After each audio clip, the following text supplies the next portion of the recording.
time zone differences. I'm another day after people in Britain and America and so forth, and Canada, and the scheduling is virtually impossible. So I'm just going to insert my bits ahead of time and leave it to Marco and to James and to Davey and the crew and David to do the best they can. I'm doing the best I can under the circumstance. Here in New Zealand time, May the 11th, which is Saturday, we have a double session, 10 a.m. to 2 in the afternoon at the Panmure Community Hall in Auckland, New Zealand. The Panmure Community Hall is located on Pilkington Road in Panmure, Auckland. Pilkington Road, Panmure, Auckland, 10 a.m. on Saturday until 2 in the afternoon. We have a double session. One of the subjects will be dealing, of course, with prophecy, and we will be addressing contemporary events in the Middle East somewhat. On Sunday, we will be at the Buckland Community Center in Auckland at Pukekohe at the Buckland Community Center here in Auckland. The details are available again on the Moriel website, moriel.org, or just Google Moriel itinerary. Hope to see you then. After that, we'll be going down to Christchurch and then on to Wellington. But right now we are in Auckland, and if you're in the Auckland area or somewhere proximal in the North Island, we look forward to seeing you. We know we have people from Tauranga as far away as Hamilton, Wairoa, and so forth. And it is a blessing and a pleasure to be back in New Zealand after being away so long due to COVID and so forth. Well, a couple of things I'd just like to address in the segment I've been allotted by the time factors. One is, of course, going to be what's happening in Israel and the policies of the Biden administration, now showing their true colors as never before, or the Joe Obama administration, as they should be called. But I'm also outrageously disturbed at the absurdity of the demands of the Chicago Teachers Union. Now, remember, the Chicago Teachers Union has one of the lowest academic performances in terms of teacher evaluation in the United States. It is not due to lack of funding. The schools are overfunded. We spend more money per student than most countries in the world. The problem, obviously, lies with the educational bureaucracy, which is there to indoctrinate, not educate, and with the teachers' unions that are nothing more than a political campaign fund for the left wing of the Democratic Party. The mayor of Chicago was a former teacher, so the teachers union have their man taking the place of Lori Lightfoot, who tried to destroy the city with her policies. Now you have Johnson, who's as bad, if not worse. Crime is going through the roof, but understand the demands of the teachers unions. Chicago is a financially troubled city, Businesses and industries are leaving Chicago because of the crime, because of the outrageous taxation, because of the influx of illegal immigrants. Businesses are leaving, the middle class is leaving. Yet the teachers union is demanding not $50 million more. In their new contract, they want $50 billion, 50,000 million dollars more for a bankrupt city, or a city that is teetering just above bankruptcy. You've got Walmarts closing. You've got shopping malls closing down. Businesses closing shop because of the legalization of crime. They've got a useless prosecutor who's essentially pro-crime in her policies. Now, you have that in other cities, like with Krasner in Philadelphia and Bragg in New York and in Los Angeles and so forth, but she is of that ilk. It's just out of control. How can a city that is insolvent afford $50 billion to an already overfunded school system? Now, let's look at the results of the school system in Chicago. 21% of eighth graders cannot read at an eighth grade level. Only 21% can.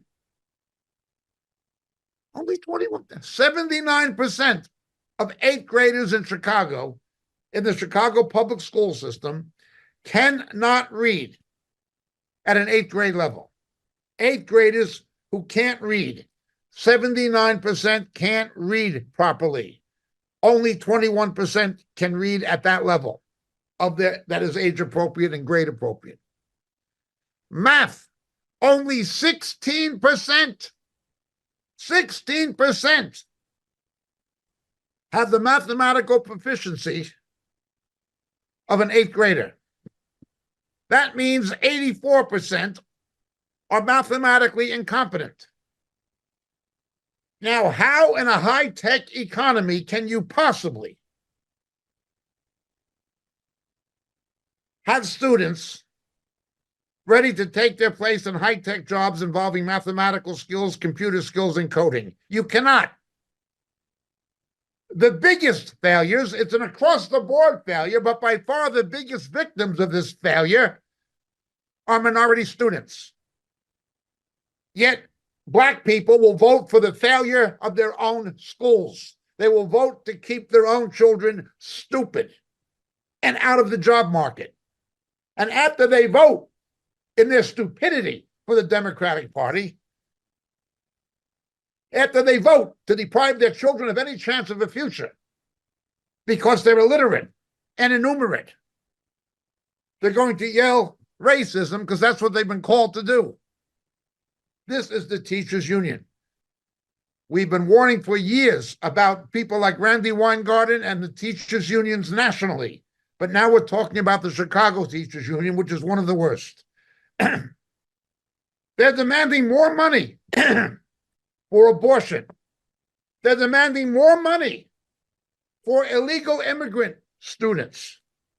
Not for American students, not for Black and Hispanic American students. They want an increased budget for people with no legal right to be in the country. They want paid abortion benefits for teachers and housing benefits for teachers. These are people who get over 3 months a year paid vacation. Other people are working 2 jobs. Teachers are getting 3 months a year paid vacation. And they want a salary increase that will push their average earnings up above $140,000 to $145,000 a year with 3 months off. They want to be paid for failing the students, for failing the children, and for failing minorities above all. Now, some people in Chicago are waking up, and some minorities, some Black people are waking up, but not enough. Spritzer has signed a bill that will make it more and more difficult for anybody but Democrats to get elected. You have to have a candidate who's in a primary to get on the ballot. So if there's no opposition within the party, if the party is united on back of one candidate, he can't run. This is an attack on democracy by Spritzer. But this is what people vote for. The people in Chicago are voting to have the Walmarts closed. They're voting to have a food desert. And they're voting to keep their own children stupid and have no place in the job market or in a high-tech economy.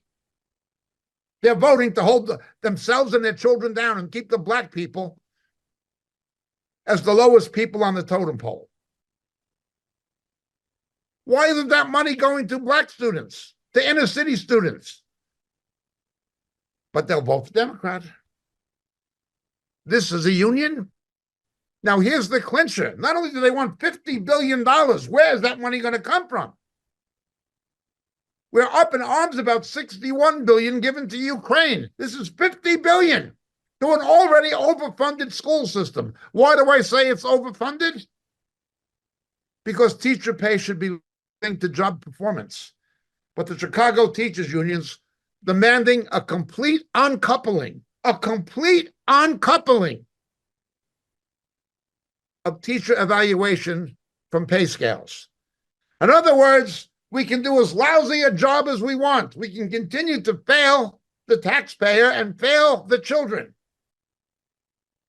and get paid more money for doing it with no accountability. That's what they're demanding. And they've got their man as mayor of Chicago. You couldn't make this up again. But finally, they want Chicago schools Chicago schools. Now remember the gun crime, the knife crime, children being shot dead by drug gangs going to and from school. The drug epidemic in school, including fentanyl among children. That's what you vote for. That's what you get. Some people in Chicago, including a number of black people, have woken up and realized the truth. Some have. The majority have not. They'll vote for Johnson just because he's black. They will cheer Kim Foxx even when their own children are being shot dead on their way to school. It's hopeless. Hopeless. I also believe it's God's judgment. Unspeakable. Chicago. Yeah. I used to like Chicago.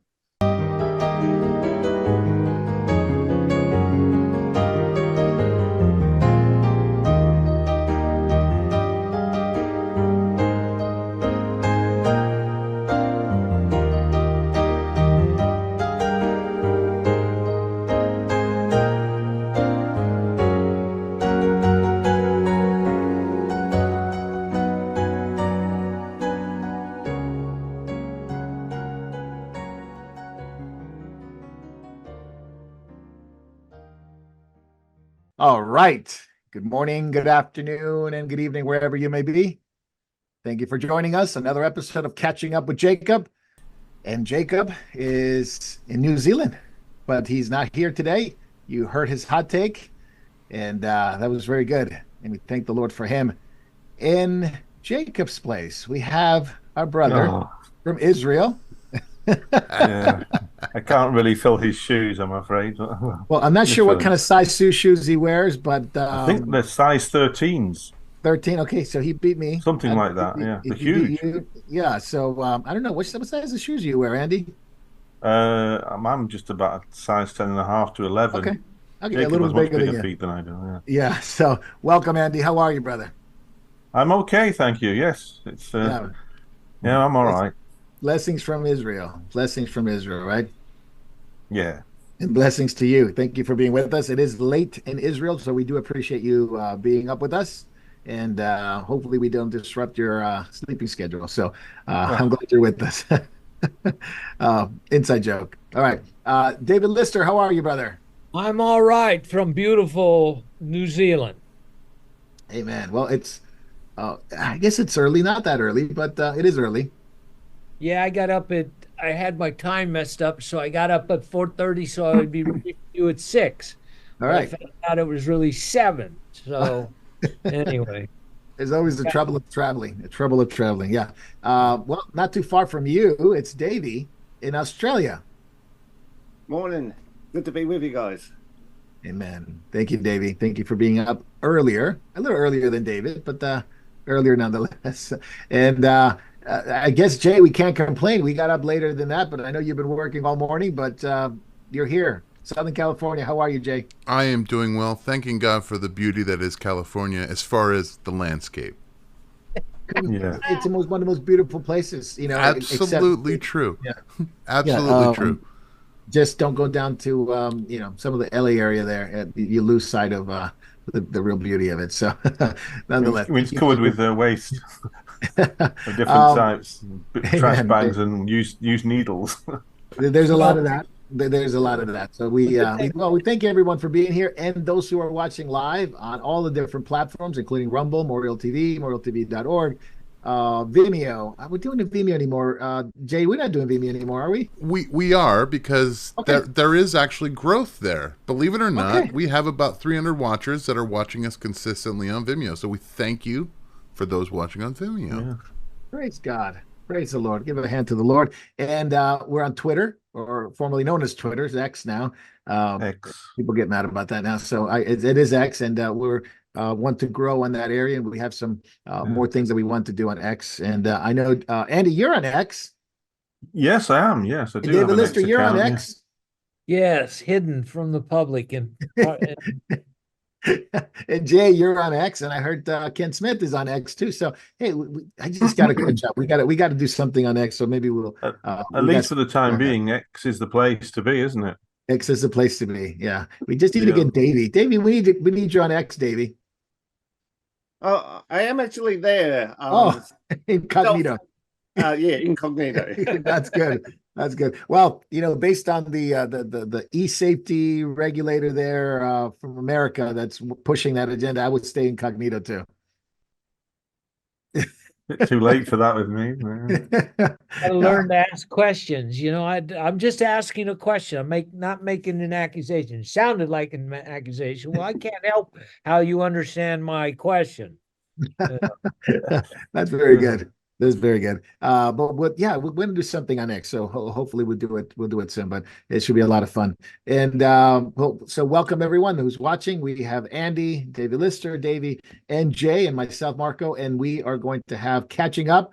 I guess without Jacob today. Usually catching up with Jacob, but catching up without Jacob. And we can hear Jacob on different platforms. You got video, you got podcasts.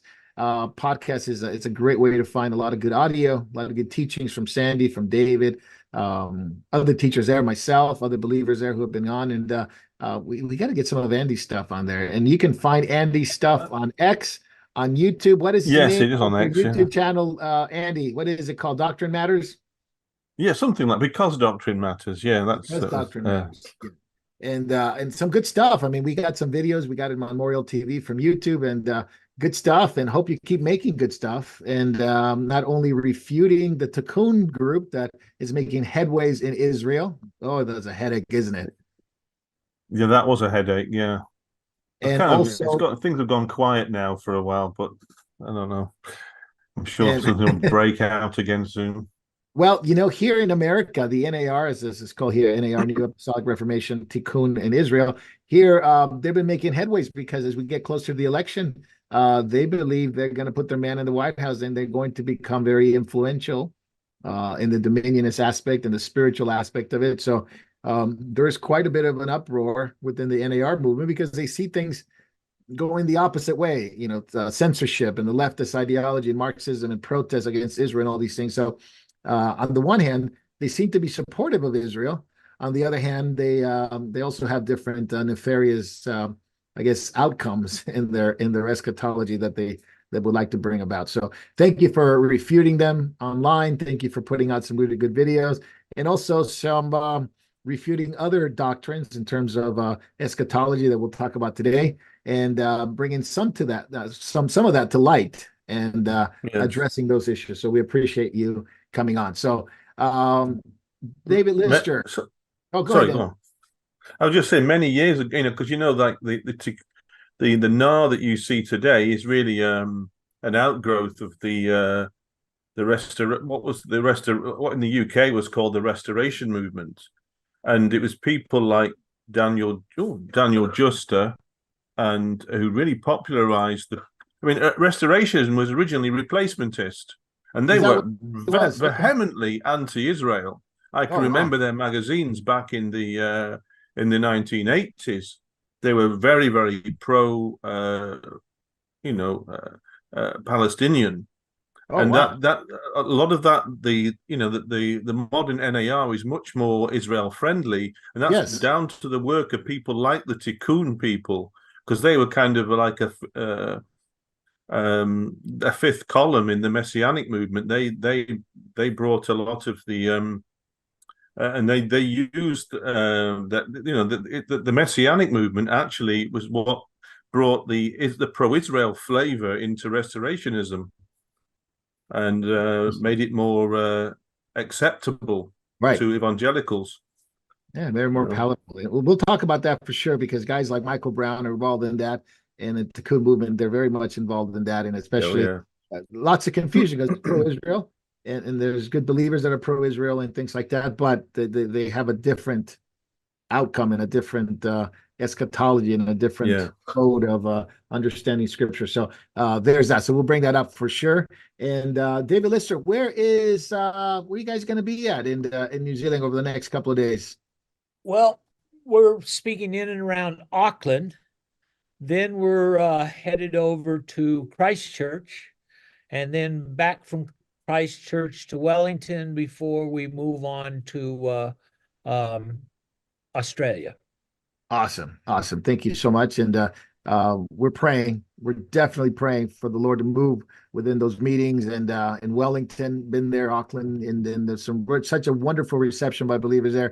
We miss them so much and hope to be there. And I'm so glad Jacob's there, teaching and preaching and bringing believers together, and hopefully more growth in terms of meetings and fellowship after Jacob leaves, because that was really the most important part of after Jacob leaves. So, David, he's coming to Australia.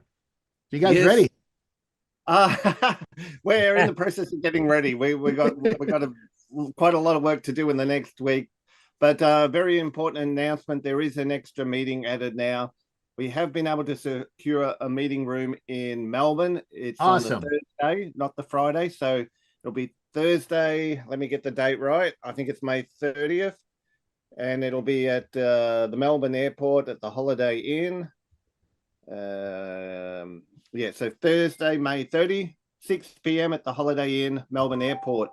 It is a very small meeting room, so please RSVP to morielaustralia@gmail.com to advise if you plan on attending.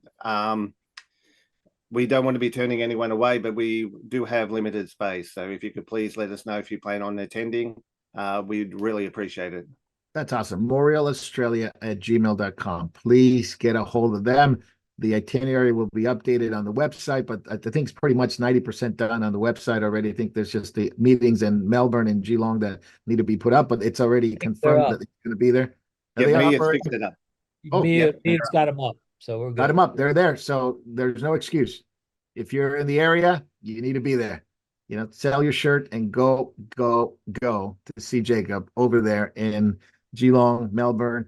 Well, he's also going to be in other places too. He's going to be in Perth, right, Davey? He's going to be in Queensland. He's going to be in Queensland, Brisbane, and in Sydney. So it's going to be an awesome time. Yeah, that's right. So you guys are going to be so blessed, and the great blessing, it happens afterwards too, where you guys meet together and fellowship together with believers that we previously didn't meet and before, and then they're there, and then we strike up a conversation, and you got a longtime brother and sister that comes out of those meetings. So I pray that it goes really well. Thank you, Davey. Thank you for all your efforts, you and Rihanna, and of course Pierre in New Zealand with his wife. So wonderful, wonderful, wonderful. So I think those are all the announcements that we have. Let's get caught up. And so we're all participating in this as we talk about certain developments that are coming, not only what's in the news now, but what fits within our understanding of the Bible and biblical prophecy. And one of the things that I've seen is the growing anti-Semitism in the West. There's always been anti-Semitism in the world. And in the West, it always seemed to be that this is where Jewish believers would come, Jewish people would come to escape the Holocaust, to escape Nazism, to escape the pogroms in Russia, to escape these things. Now it's meeting them here. Now it's meeting them here in the horrifying scenes of protesters and attacking Jews and attacking Jewish students and professors, horrifying things in Europe. The video of in Athens. So I'm gonna start with you, Andy. You live in Israel. You're there. Yes. You come from the West. You come from the UK, and we're here in America. But the mob that is storming colleges, universities, hotels, it's disturbing. How do you take it, and how do you see, especially living in the Middle East? You mean when you say about you mean talking about the anti-Semitism in Greece or something, or in the West, just in the West period. Yeah. Europe, we're talking Europe, we're talking America, especially the colleges and universities, talking the UK, your home country, your birth country. So understanding it from the Middle Eastern perspective, you're there as a believer, as a Christian in the Middle East. You see this in the West. Previously, we never saw this before to this degree. Not on this scale, no. Yeah. So this level of intensity. Yeah, talk a little bit about that. Okay, well, first of all, it's my wife that's Jewish more than I'm a Gentile. It's Beverly, my wife, that's Jewish, but she gets very upset by it all. Very upset. She bursts into tears when she sees his stuff because she never saw any of that when she was growing up. She only very mild but Yeah. now it's with the intensity of things, and it's hard to know what to say really about where this because to some extent at least from I I see some of these things as a judgment in a sense. We know that the West is under judgment. I don't think there's any believers would really doubt that.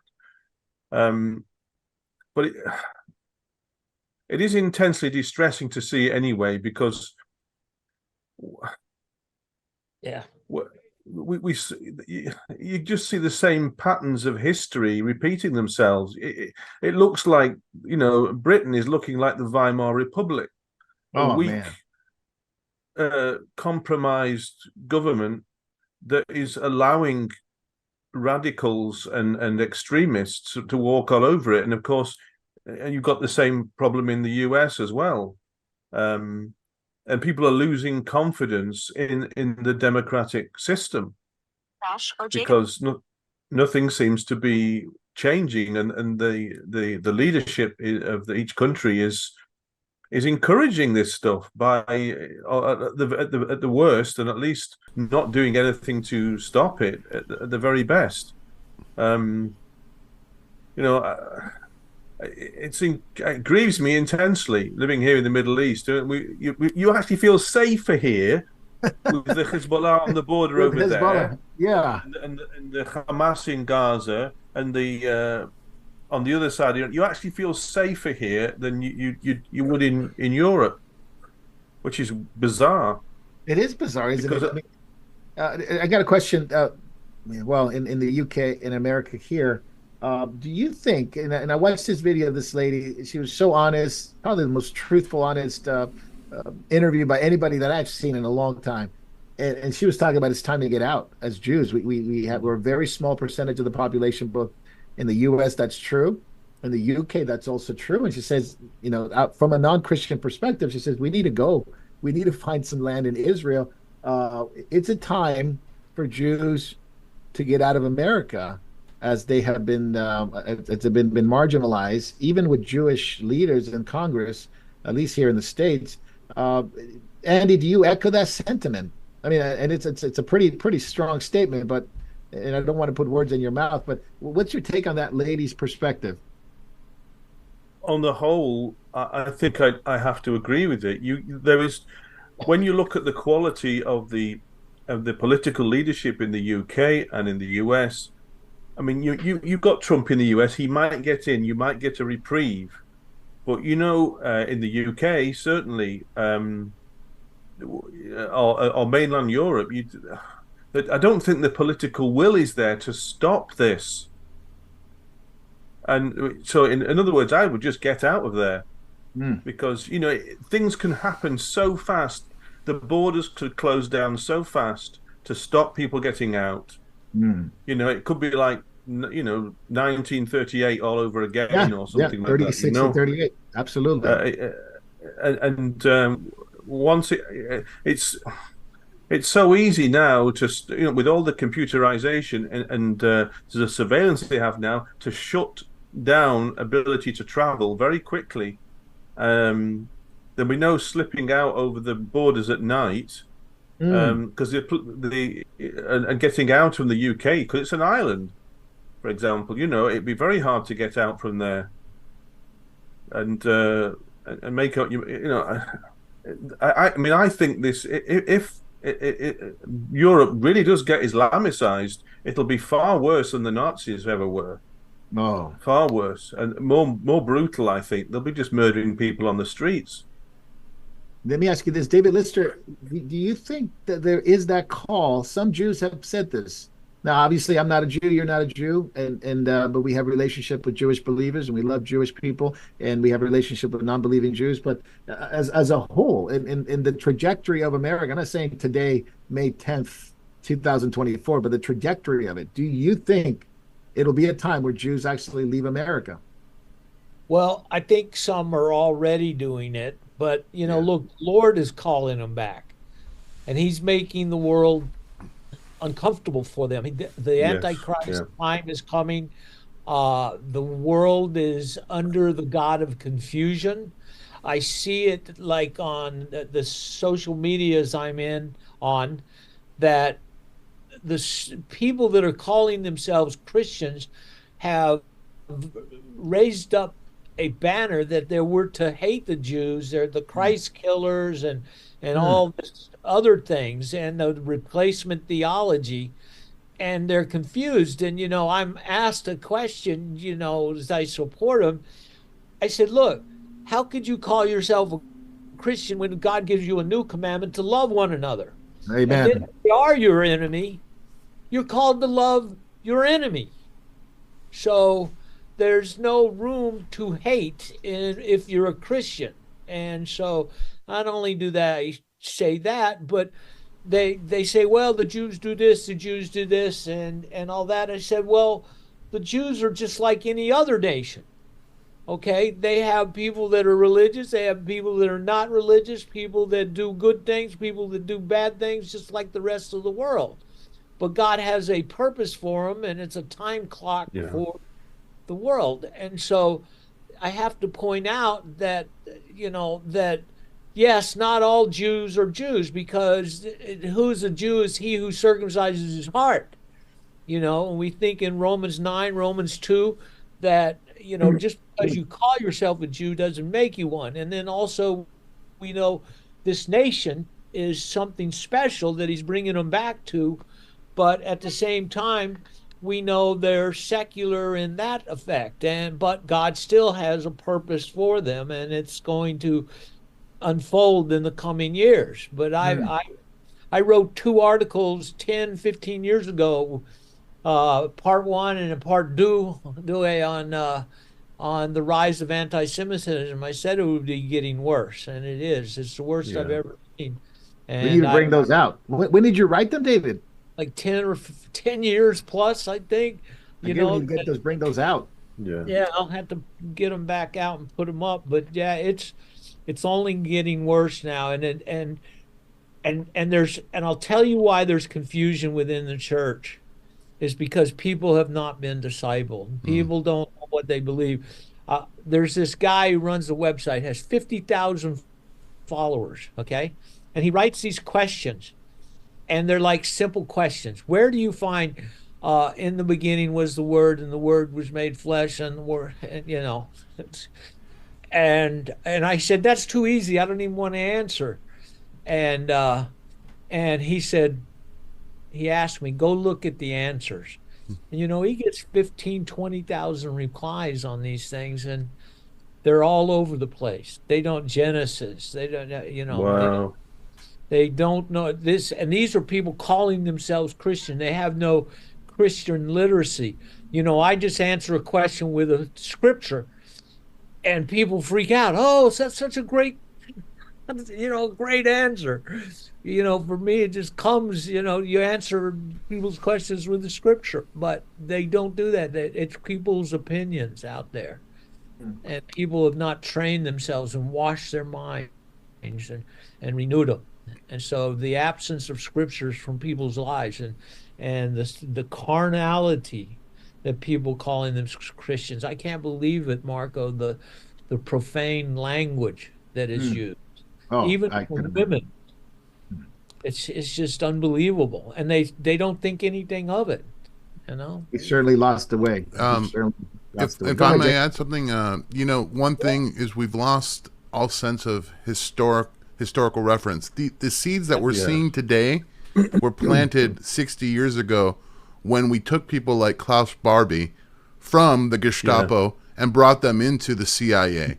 We took almost 200 former Nazis and brought them into the most sensitive areas of our intelligence gathering.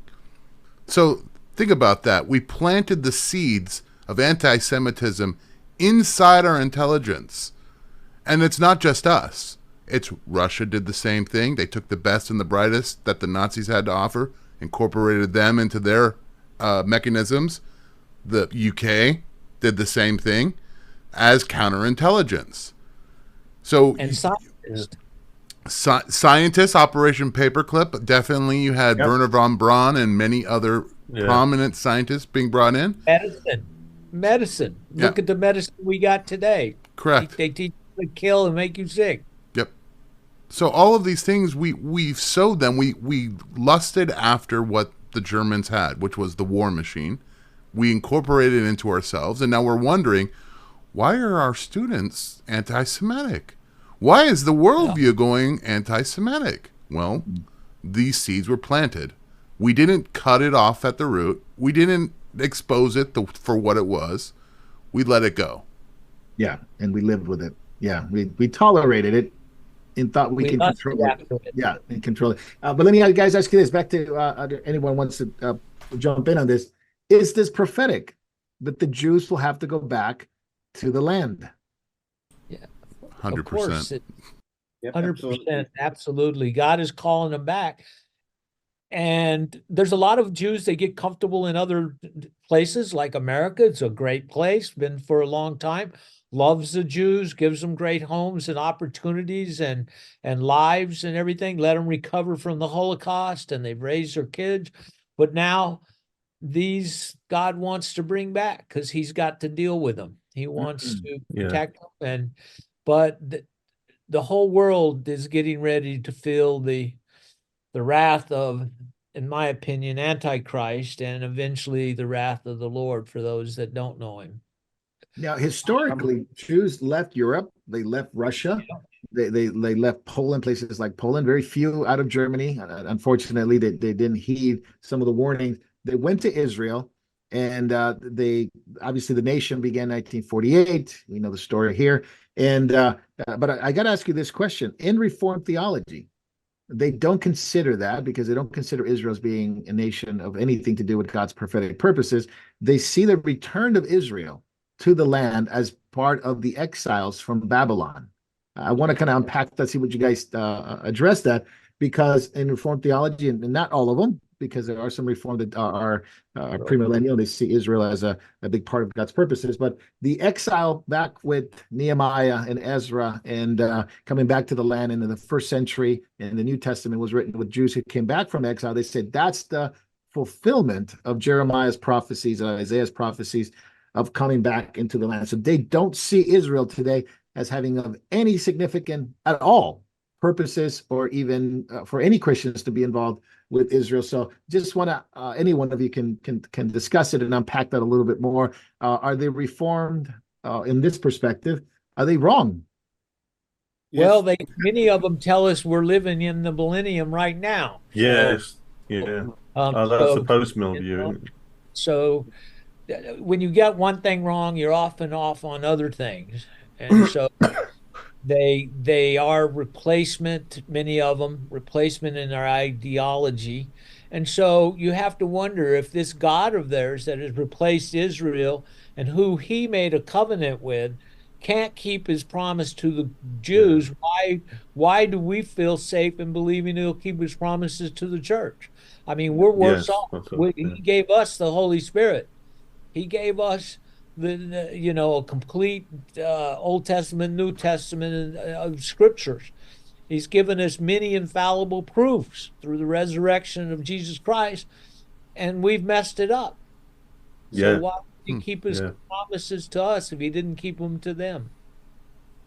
And I think in Ezekiel too, I think in Ezekiel too, it says like they'll be gathered from all the nations too, and they'll be brought back as one nation, not a divided nation anymore too. Yeah. So 37, yeah. That's a question they'd have to answer. Yeah, one of the things also, I think it's Ezekiel 36, that the nation would be regathered in disobedience. Not they wouldn't be regathered as as a converted people, but they'd be regathered in disobedience. And I mean, also the present as things are present in Israel. I think this is also I mean, I've said it before. It's a prophetic precursor to certain other events. You have to have Jews in the land you know, for the temple to be rebuilt in the first place. That's, you know, and even if the present state of Israel is not specifically prophesied, there are other prophecies that depend upon a Jewish national presence here. That you know, so that's important to remember as well. You know, Mark, to your point about them being regathered with Nehemiah and Ezra, yes, but they were scattered in 70 AD. Yeah. So just as we see multiple fulfillments that take us to the final eschaton, they skip right over 70 AD, and the prophecies of Jesus Christ, who they believe, said that, you know, when you see Jerusalem surrounded, you know, recapitulating that that prophecy to you know, get out of town, you know, when you see this happen. And so they did. James, brother of Jesus, out, and they were saved. But then Jerusalem on the 9th of Av was destroyed again. So now they were scattered again to further nations, you know, and now God is bringing them back since 1948. And with the rise of anti-Semitism, it's going to prompt more calls like this lady that you mentioned. And she's right. People have to go there, but then they have to understand, as Jews, they're going there because of judgment, and God wants to deal with them, just like God is going to deal with the church. Yeah, and I think Jeremiah. Yeah, go ahead, brother.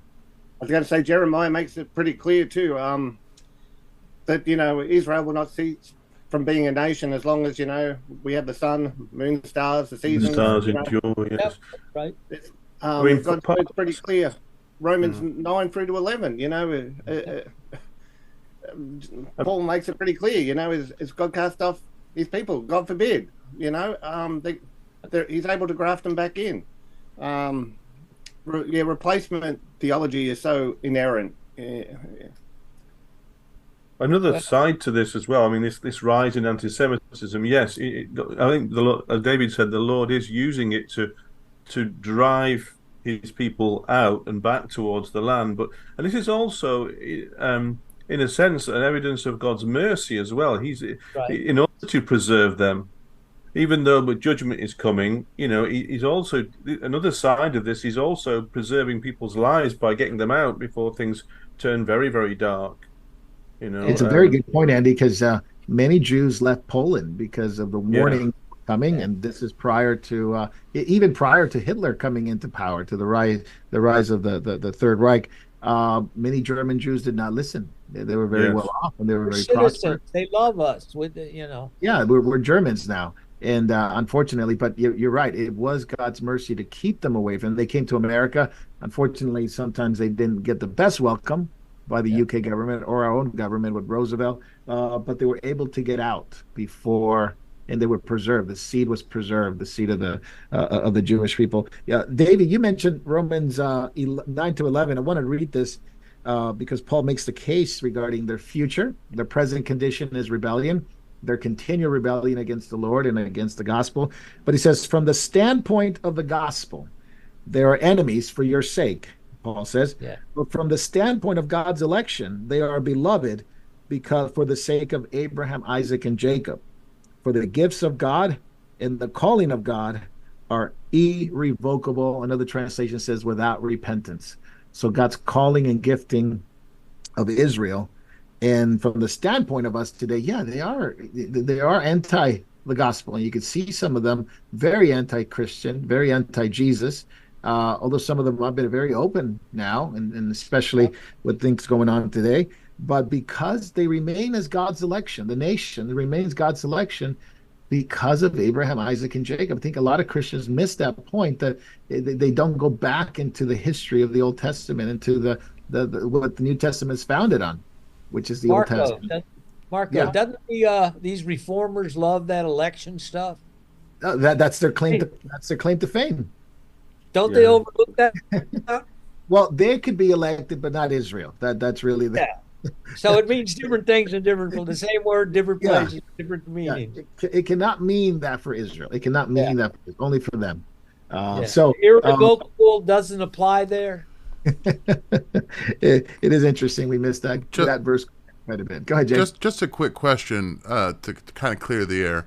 If we call Israel, which I don't disagree, Israel is in definite rebellion to the Lord's will.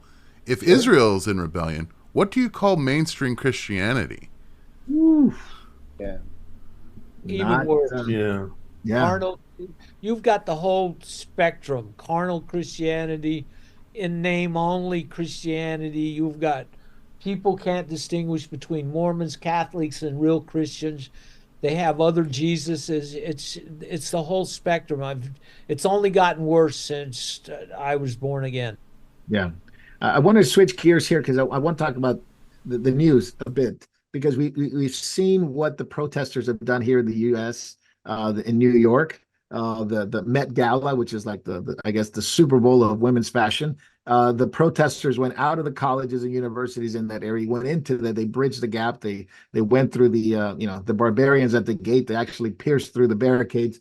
And these are anti-Israel leftist riots. The new NYPD, I think it called a stage 3 mobilization, and it got pretty bad. Funded by Soros, hatred for the Jews, sympathizing with terrorism. Biden seems to be caving in on it. He begins to now halt equipment, military equipment for Israel. Jacob talked a lot about that in his hot take, but I want to talk about it here because I'm not surprised that he did that, but it's now open, naked, and blatant by people like Jake Sullivan and the Biden administration. And the halting of this was called illegal by the GOP. The GOP was illegal. Many people say, well, that's not illegal. It was a take on when Trump didn't want to send weapons to Ukraine.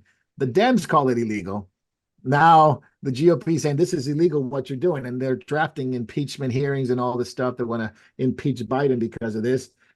Quid pro Joe is what they call him. Quid pro Joe, because he's doing it to Israel. What they believe the GOP did to Ukraine. So Israel's at war. Hatred of the Jews is very big.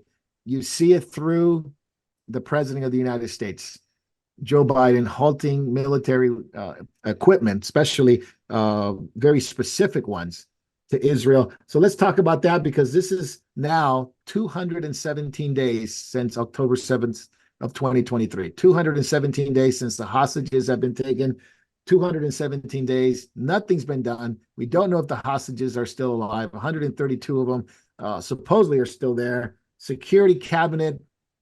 I'm sorry. We'll get to the security cabinet of Israel. But for now, let's just deal with the Joe Biden administration. What are they doing, and how does this play out?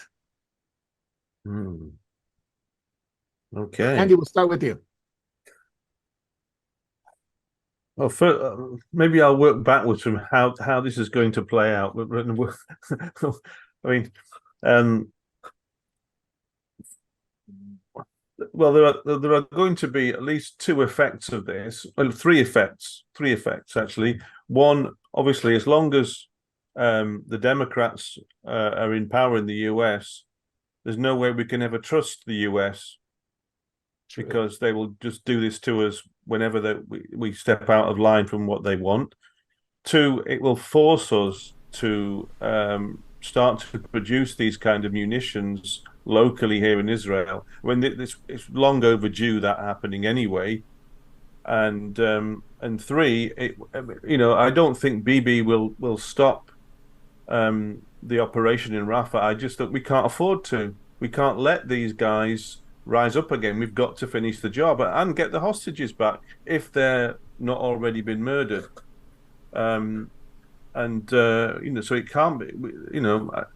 I don't think this what Biden has done will be allowed to stop these operations. It might hinder things, and not having those smart munitions may increase the collateral damage among the civilian population if they don't get out of the area. But I don't think it will stop things ultimately.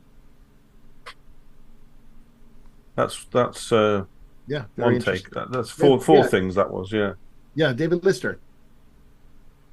Well, from what I heard, he's thinking about now stopping multiple shipments, not just this first one.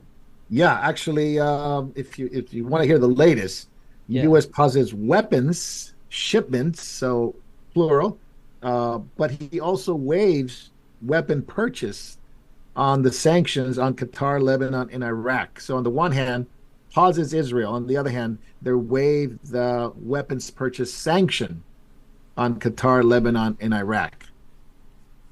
This is the God of confusion reigning over our government. It's Mm. good is evil, evil is good, and it's just terrible to see the only democracy in the Middle East that actually gives the vote and citizenship to people that actually hate them. I was in Yeah, Nazareth, and all I saw were Palestinian flags, Oh and man. other places, and that are in there, and they're majority. And so you guys not only are surrounded, Israel is not only surrounded by enemy, but it has enemies within, you Mm. know. And the mindset of young people nowadays thinking they're doing something good with the Palestinians. I mean, they're not liked by even the Arab world. No, we were yeah, talking about that, weren't we? Like Egypt doesn't allow them, Lebanon doesn't allow them, Jordan doesn't allow them, the Saudis don't allow people from Gaza. I wonder why. Well, I'll give you a great example why. Kuwaiti felt so sorry for them, and so they invited 300,000 of them to their country. They invited them in, gave them jobs, gave them housing, gave them a living, gave them free education, free medical, because they're a very rich company. 300,000 of them. Well, some guy named Saddam Hussein invaded Kuwait, and guess who sided with Saddam? No, The 300,000 Palestinian, Palestine. so-called Palestinians. And as soon as they got their country back, 3 weeks, 300,000 Palestinians back to their own land. So Oh, that's what they did to their brothers. mm, yeah. That's what they'll do to your country, you mm. know. So it's already been tried, and everybody sends them back. Egypt is now making a bigger wall because they don't want them coming in. Not only the wall, but a bigger wall on top of that wall, so that these guys are Muslim Brotherhood. Yeah, when Okay. they killed Anwar Sadat, did they remember that? Yep. But see, I've told some people about this, and they've never heard of Black September. They've Oh, never yeah. heard Wow. of the murder of, the Munich massacre at the Olympics. 72, yeah. Yep. And I said earlier, a few weeks back, that all these protests are going to rise up at every event from now till election day, at least. The Olympics, every place where there's live events and where they can get some coverage, you're going to see these activists, not just in America, but worldwide. I would not doubt that there's not going to be a big protest at the Olympics in France.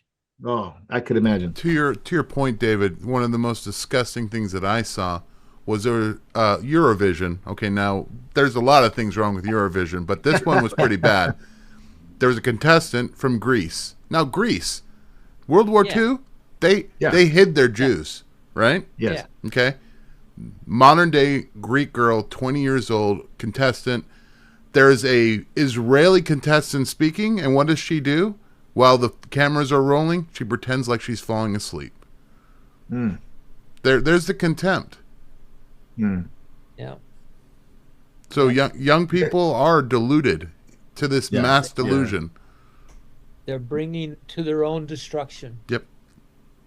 You know who's supporting all these protesters and feeding them and giving them money and giving them all these things? It's the Rockefeller Foundation, Prickster from Illinois, and the Soros Foundation, Soros support, who by the way are also Biden supporters. So they give a lot of money to Biden. They're also supporting this. So in a way, the same supporters that uphold Biden and his regime are the same ones who are causing this. I mean, did they want a bloodbath in the Middle East? Is that what they? Because Qatar is allied with Hamas, Lebanon with Hezbollah, right? And now they want to lift the sanctions on Iraq to purchase more weapons. So we're halting to Israel, opening it up to their enemies. Very- This is open. This is open, blatant, naked attempt to abandon just- and attack Israel. Yeah, they want to destroy us, don't they? Yes, Yeah. absolutely. Biden is actively working towards that. Yeah, of wiping us out. Yeah. And prophetically, we know Israel's going to be on its own in the end times. The only one they're going to be able to turn to is the Lord. The Lord is going to be, but that's going to be true for all of us. You know, the Lord is our refuge. He's our only hope. But yeah, that Jake Sullivan. Look, the responsibility for all that's going on lies at his That's feet. right. 100%, Davey. He's the one who funded. He's the one who funded Iran, who funded Hamas. That's where they got the money for the initial attacks. Now he's withholding military aid from Israel, military support for Israel. He's giving it to all their enemies. Ukraine just got another, I think it was something like $61 billion thing in military aid promised again. He's an evil man, and unfortunately he's bringing the judgment of God, on us in the West. Our leaders are. But I saw this over in Japan too, man. The Japanese are talking about not supporting Israel. Everybody's turning their face to him, and I think there's a verse somewhere. I will bless those that bless Israel, and I will curse those that curse them. Yeah. Now here, Biden is caving into the protests and caving into the pressure of Congress. You got, of course, a Jew, a self-hating Jew, Bernie Sanders, Pelosi. You have Durbin, who are all promoting this idea. We support Israel. However, we're not going to give them anything. We support Israel, but we're not going to give you. We're going to give them to your enemies. Boy, if they love Israel, they really support Israel. Well, whatever they didn't, right? So yeah, I'd hate to see what their hatred looks like if this is their support. Yeah, 100%. Now, Andy, does Biden want to make some kind of impact with the peace deal because he's trying to get the ceasefire? There was an article to this effect in yesterday's Jerusalem Post, and we talked about earlier that it. I'll just find I got a few points down. It says that this is all a deliberate strategy. Apparently, and this article went on. Some kind of grand bargain for the Middle East, a dream scenario that includes irrevocable commitment to Palestinian statehood and end of conflict, large-scale Israeli withdrawal on the West Bank, and a formal Saudi-Israeli peace agreement that echoes the Abraham Accord. So in some sense, it looks like Biden's trying to reproduce Trump's success here, but also it said a bit farther on, it said that this process begins in Rafah through orchestrating a stalemate and ceasefire that will prevent Israel from totally defeating and uprooting Hamas and leaving it intact as the dominant Palestinian terror organization and de facto rulers of Gaza. And that's what this article was positing. But then it went on to say that in actual fact, far from creating peace, it will create more war and instability. Oh yeah, for sure, absolutely. And you can, and it will also, unless Hezbollah, if it prevents Hezbollah from being dealt with because we don't get the munitions or whatever, because people can't go home in the north of Israel, they'll be stuck. Yeah. And Hamas will have no reason to surrender, even less reason to surrender than it has at the moment. If Biden's rewarding their terror with crippling Israel militarily, and of course funding all their enemies, Iran, Hezbollah, Qatar, all these other things. So it's not. You can see there's an overall strategy here that's designed to destroy us. Oh, absolutely. Yeah. Security Cabinet in Israel approved measure to expand into Rafah. So now they're in southern Rafah, right by we see the Egyptians don't want them there. So the continual trying to root out Hamas is going to try to be short-circuited by Biden. The Republicans seem to be impotent because they want to draw up some kind of impeachment hearings about this. I don't know if they're going to get anywhere. But I did want to talk about the north of Israel too.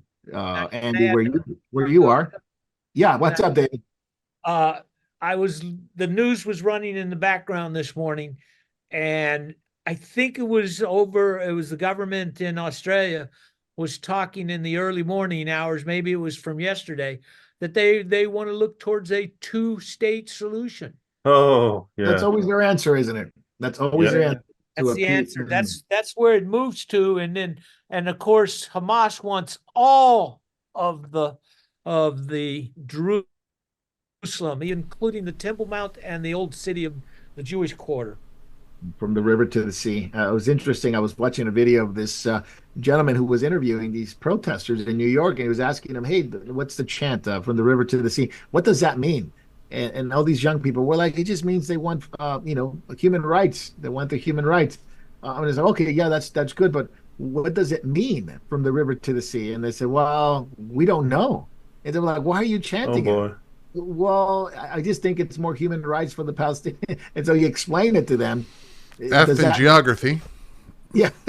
Does that mean that there is no room for a Jewish state? And well, I don't think so. But we're like, well, he showed him on a map. He said, well, how far does this go? Where does the Jews live then? If it's from the river to the sea, from the Jordan River to the Mediterranean. And these young kids couldn't answer anything, but they said, well, we don't know, but we want to keep chanting it. We don't know. We want to keep chanting it. This is as far as it's gotten. But the north of Israel, Andy, you're close by. Lebanon is having some activity there, according to a Lebanese report. Yeah, we did hear some of that a few days ago. There was sounds. You hear these booms in the distance. Sometimes you can tell when they're our side, because there's a slightly different sound to artillery firing stuff than the stuff that comes in. So we heard quite a bit of that yesterday, and they were blasting some Hezbollah positions across the border.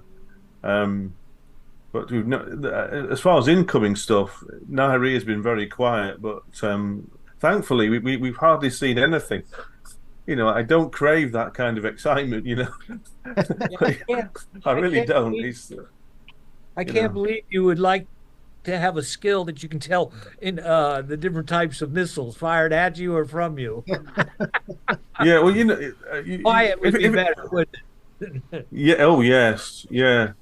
It's just as far as I know, at least there's a different sound to outgoing artillery than incoming. But that community in Shlomi, that's not too far from you, isn't it? It's about 5 kilometers away, about 3 miles. And there were a couple of hits on Shlomi. Yeah. That's what they were partly some of the were responses to that. But another fascinating thing I actually found out this morning. Right up what was the name of there's a Druze town that's you can see across the border from there, and they've never left. That they just didn't want to leave. Wow. And they're they just been looking after soldiers and things there, and they decided they weren't going to evacuate at all. They're very positive about everything. Interesting. Yeah, there was drone attacks. So there was drones that came from the Lebanese border into Israel. They were eventually shot down, but you can kind of see the danger in what Hezbollah, which has been rather quiet, but oftentimes it's like a snake, ready to pounce, ready to strike their deadly poison. And they've been rather quiet, but it seems like as they see Hamas being emboldened, as they see Biden holding back some efforts to help Israel, now they may be their time. I'm not saying they will. This is a concern, actually, because if they see that, I don't know whether. Excuse me a second. I don't know whether these arms shipments that are being withheld, whether they include, the anti-missile munitions. I don't know for sure.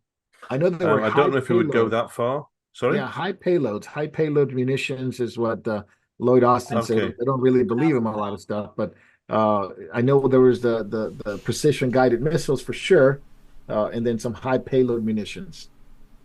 Yeah, they're very handy. It does help, I mean, Israel. I mean, fire control systems are much more well developed since they were like World War II or something like that. You can really, and Israel has a very good system for accurately delivering artillery shots and everything as well. With all the extra drones and surveillance coverage they have now, you can really pinpoint stuff, and that stuff is so not just to preserve civilian lives, but also to make the best use of of artillery ammunition.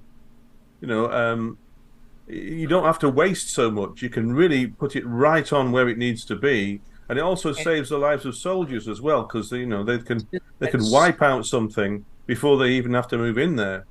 And civilians, because you can target of course. military target and limit civilians in the surrounding area with these guided munitions and everything. So it absolutely, which is what you're looking for. You're looking for. I don't know if you've seen some of the footage. Sorry. Is what everybody wants is limited deaths, but yet let's withhold it. There is that as well. Confusion. If you've seen some of the footage, I saw about a couple of weeks ago, I saw this one of, there was this car that was coming out. It's obviously in the Lebanon, and it was obviously a target for Israeli. It had some Hezbollah leaders or something in it, and it was driving down the road, and there were other cars around as well, and this thing right on it, bang, and the car went up in flames, and that was the end of the Hezbollah commanders or whatever they were. But it was so accurate. Nobody else in the area would have got really seriously injured unless they were standing right next to the car. They just wiped it out. And you can't do that without the right kind of munitions. Even our bombs, even the 500-pound, 1,000-pound bomb, they do have radio control, from what I understand, like wings on them, or tail wings. Yes. Guide themselves. Yes. So even those are important. So. Yeah, I want to. I think we hit the hour mark. Have we hit the hour mark yet, Davey? Yeah, we did. Okay, so it's been an hour. It's been so much fun. You can hardly even feel the time, but it's been an hour. And I just want to remind everyone, welcome if you're watching live on YouTube and Facebook and Vimeo and Telegram and other platforms like Memorial TV, memorialtv.org. And thank you for watching Catching Up with Jacob. Jacob's not here. He is in New Zealand. But we do have Andy. We have David Lister and Davey and Jay. And we will be going to backstage for some questions. So if you have questions on the related topics for Andy, David, you got limited time, so you may or may not be on for that. But yeah, I got 8 minutes. Yeah, so we gotta hurry through it. But I did want to mention this as we head toward our catching up and then go to backstage, is the rise of Islam in the West, the sympathy that many within let's say indigenous communities here in America and the UK specifically, and maybe Australia too. Davey, you can share some information here. Islam has lived peacefully for some time. They started coming in. I remember reading a book in the mid-90s about the rise of Islam in America. Now, Muslims have been around here for quite some time, but the communities. And I started hearing this idea that in Dearborn, Michigan, this is mid-90s, 93, 94, 95, in Dearborn, Michigan, there were already communities of Islam, and they had signs, street signs in Arabic, signs, stores in Arabic with their signs and things like that. So they didn't have the numbers at the time. And that was one of the things they were projecting. At the projected birth rate, they were going to have more power and they were going to have more voting rights and things like that. Once they have the numbers, in many cultures they've experienced this, once they have the numbers, they begin to expand into city councils and politics. Then they want rights. And if they don't get the rights, they begin to demand the rights, even to the point of violence if they don't get it. So a lot of young people here, we watched a couple of videos in UCLA of conversions to Islam by repeating the Shahada 3 times. There's a sympathy in the West that has come from the influence of Islam here. Students, protesters, media, all chanting or all appealing to this idea that Israel does not have right to the land. The Muslims do. And therefore, this increased Muslim population here in America, whether it's Minnesota, whether it's Michigan, whether it's New York or California, they're demanding more. just like in Germany, just like in France, just like in Belgium, just like in Sweden, and just like in the UK. So we'll start there. Andy, talk about the UK and some of the stats you sent me, some of the information you sent me was I didn't know that, and it was far-reaching. Some of these London mayors, other mayors that are Muslims. Ah, yeah, that was that's Yeah. that's one of the things that I sent you and accidentally deleted my, my signal history. Oh dear, yeah. No worry, no worry. Well, Um, we don't have to look at the however, stats necessarily, but yeah, in just the UK, the just give me a influence. second. I've just lost the Zoom for a second. Let me find. There we go. That's it. There we go. I just lost it, so I can't see your faces anymore. Right. Yeah, I mean, in the UK, you've got large tracts of. Of course, you've got London, which now has got apparently a Muslim majority. You've got Birmingham, huge. I mean, the Birmingham area is huge in the centre of the country, in the Midlands. You've got in the north, Leeds, Bradford, both big places in Yorkshire. Keighley now. I mean, you can see it just spreading out like a stain across. You know,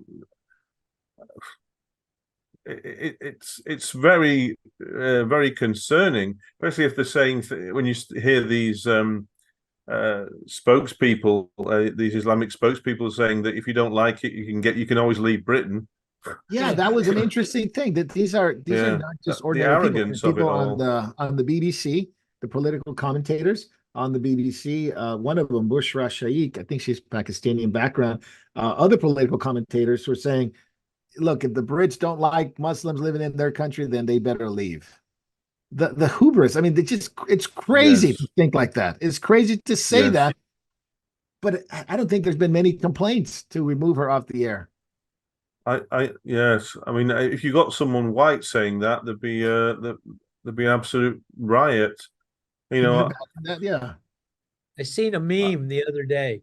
It said, it showed a white guy behind a desk, a government official, pointing at the Muslims saying, if you don't like Britain, you can get out, and that was like 1920 or I forget the date. And then it showed 1922.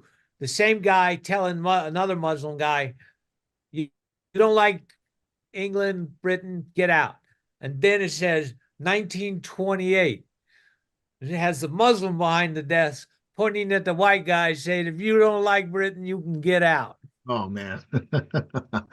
Several mayors. Now you yeah, mentioned actually, Andy, you have family members still in the UK. So yes. this They're is not something very that, happy about it. no, I could They're not happy imagine. about it at all. Yeah, Um, in Manchester, there's a large Jewish community, but you were informed there's a lot of Muslim community. There's a Oh big yeah, right next door community. to it. Yeah. What happened in Manchester? I mean, it's very common. This, when the Jews first arrived in quantity in the Manchester area, they lived in very poor areas, Red Bank, Cheetham Hill, places like that. And of course, as they got more wealthy, they moved away from the inner city, towards places like Prestwich and goodness me, my mind's gone blank now. Bury and places like that. And of course, the new wave of immigrants came in, which was mostly Muslims, and they took a lot of the northeast side of Manchester, some of the south side as well. Oh my goodness, my memory of the suburbs of Manchester now is I'm losing it. I think really, it's been so long since I've been back there. But so they're right next door to each other. Hmm. And you've got Jewish areas like Broughton Park and places like that, which is right, just above Cheetham Hill, where there's a very large Muslim population. I'm actually astonished so far there hasn't been some really serious anti-Semitic violence there. I mean, really serious. I'm talking, terror incidents here, Yeah. because the level of hate that's being stoked in the Muslim community is just getting bigger all the time. And the Jewish community is very, very vulnerable. I think and there's only about 45,000 Jews in total. I think. I mean, I'm not even sure there's that many in Manchester now. Yes. And there's a far, far bigger Muslim population. I mean, Population. I mean, Yeah. really, what they call the state-supported Muslim families, which apparently there a lot of them do not work. A lot of them receive free state support, free accommodations, housing. Obviously, here in America, we call it welfare. I think they call it the dole, and in the UK, they're on the dole. Yeah, social security. They call it also is another. Yeah, yeah. So 6 to 8 children per Muslim family. In the UK, it's probably 1 to 2, maybe 3 if it's a larger family. So it is soon going to bypass, certain communities. Definitely the Jewish communities bypass the Muslim populations, bypass them. And but do you think it's only a matter of time before the Brits are going to have to do something about this issue? Because I think the French have dealt with it, but I don't think they dealt with it well. The Germans, Belgium, I think they're facing that right now. Well, plus they're Marco, the white population is aging and the Muslim population is young. So they'll outpace them there because of natural attrition. But like the birth rate will just accelerate. All they need is a majority. In fact, in many places, they don't even need a majority. They just need a plurality, because you have sympathetic people. Oh, I'll vote with this guy and he'll understand us and all that stuff, Yeah, he'll leave us alone. Yeah, there is that. Yeah, another thing in Britain also is passivity. Yeah, passivity, and people really don't like to be thought of as extreme or offensive, and it's a problem. Of course, and then you've got the problem with the younger generation coming up who are more pluralistic and really have no British culture ultimately, other than fish and chips. Yeah, that's that they've had it destroyed. They've had any idea of national pride eradicated from them, amputated, because of the educational system and leftist views. Yeah, so any idea of I know they like football because Manchester United and Manchester City's still big, but it just seems like maybe bread and circus. It's almost like they're kept distracted from the real issues. Yes, we know people over there. I mean, some that even Jews who just don't want to hear about it. They don't want to know. They put their fingers in their ears and just go la la la. They can't. They don't want. They don't want to hear any of this stuff. What's going on? Because I think it's too upsetting. They're too comfortable, but that's very common among a lot of Brits, whether Jewish or not. They don't want to hear this. It's too distressing, and they don't know what to do about it. Also, because the political will doesn't seem to be there to want to solve this problem, because ultimately it would take something very, very radical. It would take mass expulsions of Muslims by hundreds of thousands, even if not millions. You'd have to I don't think they're ready to do that. I don't think it would. It would.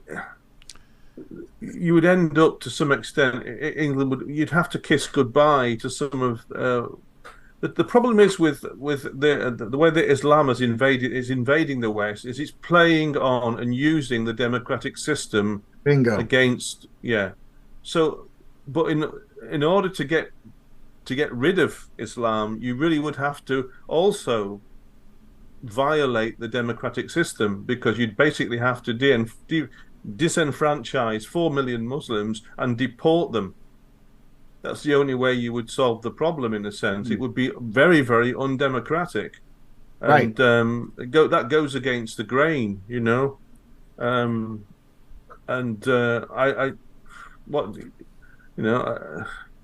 once you give that kind of power to the government, you say, look, let's suspend democracy while we deal with this Islamic problem. Governments have a very nasty habit of not giving that back again. No, democracy is under judgment. That's the problem. Yeah. It is. Yeah. There is no easy solution, of course, because the what's going to happen is you give power to the state, like you said, and they're not going to give that up. But at the same time, I don't know if they're ready to make those tough decisions, because Islam boasts about the weakness of the West, because they said, we don't treat people like this in the Middle East. It is what it is, and it's a regime, and it's a caliphate, or is a Sharia law. and they laugh at the West, the weakness, the impotence of the West, because they don't do anything. They seem to like even vote for their own destruction. Now, yes, and I just wanted to say there is a very easy way you could use democracy to alleviate some of the problems, I think, in Great Britain. What do you think about in the Parliament getting enough of a majority to say we are cutting off social services to people that are chronically not working, chronically having more children? We're cutting off benefits to those that are not participating in the democratic society, which means having a job, being employed, being able to bear the tax burden that everyone else is. Yes. Yeah. That I think there would be self-deportation at that point. Yes. Sadly, I think it would be fat chance of that even that happening. You know, that's crazy. I know. That's crazy talk. That's how bad things are, and you know, because you have an imploding. It kind of makes you want to cry, really. Yeah, you have an imploding economic system, and unfortunately, when you get to that point, and there is a point of no return when you print so much money and quantitative easing that they call it, and the answer is always a war. The answer is always war. Yeah, I think there'll be terrible civil violence in the West. I mean, far worse than what we're seeing at the moment. You know, where you'll have whole factions of within the you know, like even within Britain, even within the US. I think there'll be terrible civil violence. You know, and Britain's already falling apart at the seams. But yeah, I just don't know how it will be avoided. It'll either come from, you know, factions fighting against each other, or a huge or the Islamic section of society just subjugating everybody else forcibly. Right. At some point. I just don't. It might not happen tomorrow, but, you know, 10, 15 years in the future, I don't think that's impossible. Because I don't see how this is going to be resolved unless, if the government isn't taking any action, something very nasty is going to happen soon. You know, I always assumed or had heard that the UK loves bureaucracy. That, in fact, they love to do all sorts of bureaucratic things and make more positions. Why not? Why not make a bunch of positions that are nothing but caseworkers that determine, are you gaming the system or not? You know, you could create thousands of new jobs. Oh, you would have thousands of jobs for British people. Yeah, the government and the civil service is already too big in the UK. They could. We could expand it. Really, it's very top. It's top heavy. Government loves to expand it, for sure. Do you guys ever heard that replacement theory? That I know people have said it's conspiracy and things like that, but the replacement theory is basically the idea that you bring in a population that's obviously not indigenous, and you bring them in from completely multicultural backgrounds, so it's a different culture, and you'll displace the native population there by causing trouble, and you know, it's this sort of cultural enrichment, you call it, where there is a diversity, but also a conflict within the cultures, and eventually the new I guess you would say the new population displaces the old one, and now you have votes that go toward the government that allowed it in. That's been touted in Europe. That's been touted here in the United States, that this is what they are doing. This is what the Democrats are doing. This is what the UK government is doing. The European Parliament is doing, to displace the indigenous population and replace it with people that basically can be controlled. Yes, that's it. That's one of the things, isn't it? They think they can people be that can be controlled. That's the scary keep them part. Ignorant, keep them stupid, keep them on benefits. Yeah. Don't let them get too clever. And yeah. Well, you have this HR 7109 by Congress, who was trying to pass the fact that they wanted to give illegal representation in Congress and electoral college And this was voted down. Well, at least it was voted unanimously by the Dems, 202, nothing by the Republicans, 200, I think it was 19. And the so it didn't pass. It's going to go to the Senate to see if they pass a bill against that. But this is crazy. They're trying to pass a bill that would give the non-indigenous population ability to have congressional representation and electoral college. This is exactly what, if somebody bought into the replacement theory, would say, well, see, this is exactly what's happening. They're trying to give power to non-indigenous population so they can outvote the indigenous population. Yeah, try that in an Islamic country. Try that in reverse. It won't happen. Oh. I saw a story last week where a bunch of Americans that have fled economic hardship in the United States went to Mexico to live. Mexico deported them. Oh. Wow, you must be bad to get deported from Mexico. American retirees and expats were deported back to the United States because Mexico said, "Hey, you are changing the economy in our country. You're making the prices go up because you pay more for everything." Oh. Well, that takes some doing. They can get deported from there. From a cartel it's a great point, country. Jay. It's a great point. I wonder if some of these Latin American countries that have received a lot of Americans have gone in there, and of course, obviously, because of the dollar and the purchasing power, they have made prices go up. In this case, I went to Costa Rica. It's much more expensive. Chile and Peru, they claim the same thing. Definitely Mexico. So I wonder some of these governments are going to take a different approach now, Jay, on Americans coming in there.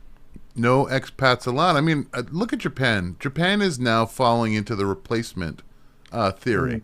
For the first time in its history. Wow. They're letting people come in. And it's now they are actually having their homogenous society, which for the most part people love there. It's being challenged because you have factors of, just like you said, aging population, social burden from different programs. More in Japan, more people are buying adult diapers than diapers for babies. And they have to have these service level jobs. So who do you bring in? You bring in anyone you can. However, I think one of the few rational things Japan does is I do not believe they allow large-scale Islamic immigration into their country, unlike everywhere else in the West. Everywhere else, yeah. I heard a lot of Indians are going in there, for people from India. Correct. Yeah. Correct, and that's causing a problem. That's oh man, yeah. Well, the joys of multiculturalism, the fruits of it. Yeah. Really. I want to talk about the theological side of the Islamic issue that's been going on in the West and Europe and the West, Andy. The theological side, because of the rise of Islam, some believe that now in eschatology, that there definitely Islam will play a role to such an extent that the Antichrist will be a Muslim. Now, when I was a younger Christian, this is in the early 2000s, I heard a man named Walid Shubat who was talking about this idea, and he had written a book about it. He definitely spoke in a lot of different circles, that he espoused this idea. Now, supposedly he was an ex-PLO terrorist and all these things. He had a testimony. So they brought him out to say that, but he, along the way, said, look, I'm from the East side. We don't believe in the European type Antichrist or something like that. It's a Muslim Antichrist. And he gave his reasons. Other people like Joel Richardson has written a book on it. Another guy like Dr. C.K. Quarterman wrote a book from Daniel and Revelation that he concludes that it is an Islamic Antichrist. So I have heard their arguments, talk about certain things. Andy, I wanted to hear from you. What's your take on that? It's definitely gaining popularity because of the rise of Islam. And we tend to sometimes, and the church has done this many times, we tend to look at the current bogeyman, eschatology, depending on your surroundings and what's going on. Yes. I remember in the 80s, everybody said it was going to be a Soviet Union Antichrist. And there were people that promoted that idea. So it's not new, but I just want your take on it. The Islamic Antichrist. What's your take on that? Well, there are some. It's a while since I looked at this, but No worries. I mean, to me,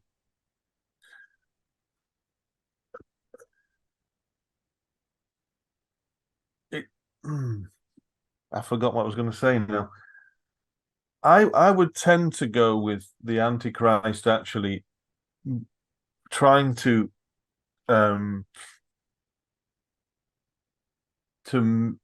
mimic the prophecies that, the messianic prophecies. In other words, to pass himself off as the Jewish Messiah. Right. To me, that,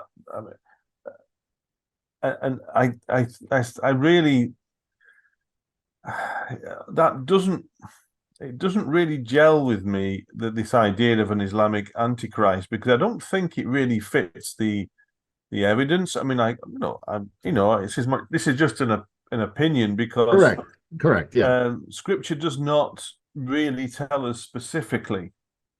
So anything that you're to some extent speculating.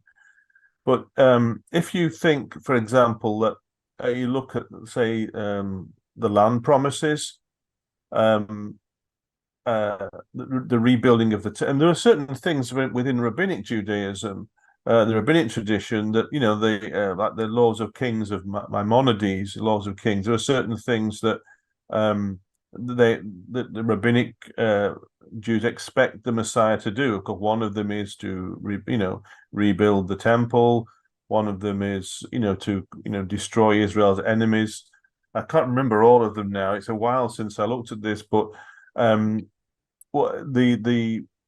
the rebuilding of the temple was considered to be one of the major signs that this person, if this person succeeded in doing that they would be the Messiah from a rabbinic perspective. Right. And it's very hard to imagine actually an Islamic leader wanting to do that, especially with this, when you see what Islam is like today. Yeah, and I think that's one of the reasons some people that push back on that theory is that they say, well, how can Israel follow an Islamic Antichrist, where it is in their writings, in the Quran and the Hadith, to not make friends with Jews, not make friends with Christians, not make friends with any of them, and it actually calls for violence against them. So how could they do that? So that's one of the reasons why people don't contend with that theory. It's because of that. Especially when you look at Israel today, I mean, what are all our enemies? The ones that want to wipe us out, repeatedly say they want to kill us all. They're nearly all Islamic-led nations. So that kind of makes you think, well, they don't have Islam does not have our best interests at heart, particularly when you've got verses in the Quran that say, that the trees and rocks will say, look, there's a Jew behind me, come on, kill him, Muslim, and that kind of stuff. So I think that seems unlikely to me. Right, because the nations, one of the points that those proponents of that is that the nations around Israel are Islamic, and therefore, if there's going to be an antichrist, a figure that comes in, it's going to have to be a Muslim. Yeah, another thing that I think we were talking about this a couple of days ago. I mean, this is speculative, so please don't take this as gospel. But I would expect for example, the rebuilding of a temple, or a Jewish sanctuary of some kind, even if it was and at the beginning of the sacrificial system, to require to some extent a surge in religious feeling. Oh, for sure, in this country, sure. And to facilitate that, and what was I going to say now? I knew I was going somewhere with this point, but I hate it when that happens. All right, wait, you get it back, and I just mentioned something. Okay, else. yeah, Yeah. and yeah, this is it. This is the thing. We often think like that the temple might be rebuilt in a sense of. We've had this idea that it's built out of a sense of complete rebellion against God in a sense, rebellion against the gospel. It's Israel hardening. It's how they build this temple to try and justify themselves. There's that kind of overall kind of leaning that many Christians have about this. But in one sense, it could come about on the back of a kind of a good faith motivation within Israel. They begin to see. Basically conviction starts to happen, and they begin to realize their national need, but yet have not, but don't yet embrace, but are not yet ready to embrace the gospel. There is that side of it. Right. That's a possibility, I would think, and because that would give you also a remnant that is genuinely searching for the truth, but has not yet found it, and that's a situation that you have in the book of Revelation. You've got the 144,000 who at that point don't appear to. I mean, the fact that they have to go through the day of the Lord tells you that they're protected against the judgments of the day of the Lord, but they're not actually raptured. So that makes you think, well, that they're probably not regenerate at that point, because Israel doesn't really come to national salvation until the end of the 70th week as well. So, there's a lot of things that make you, sorry, I'm just throwing these things out there, Yeah, and I think there's a lot of, well, that's definitely a hot topic in terms of Islamic Antichrist because of the surrounding things that we're dealing with and the rise of Islam, especially in the West. But just in the whole subject of eschatology, there's always been speculation and things like that, and that's what some people don't like to get into. But there are some clear markers in Scripture, clear evidence of Scripture, and people are starting to see, because of the rise of anti-Semitism, the rise of AI and technology, and troubles in the world, war, rumors of war, all these things. People are genuinely thinking, well, maybe we are heading toward these days, and some people have gone too far, in my opinion. They speculated that the seals are open now, and you hear some of the other stuff we talked about last time you were here, in terms of date setting, and it was going to be on this day, and eclipses, all these things that really cloud the whole point of it, and none of it more seen in the rapture. Andy, the ideas about the rapture. So let's unpack that a little bit, because much controversy within pre-trib camp and mid-trib and post-trib and all these ideas, and yet there seems to be this like notion that, well, doesn't matter, we're going to be out of here soon anyway, so why discuss it, why talk about it? And are we setting up believers for a great disappointment? Well, we don't talk about it, we don't deal with it, and it's just going to work out. Yeah. Oh, I hope that it doesn't work out that way, but I think many believers are going to get a very nasty surprise, and they are. But the church is being set up. There's the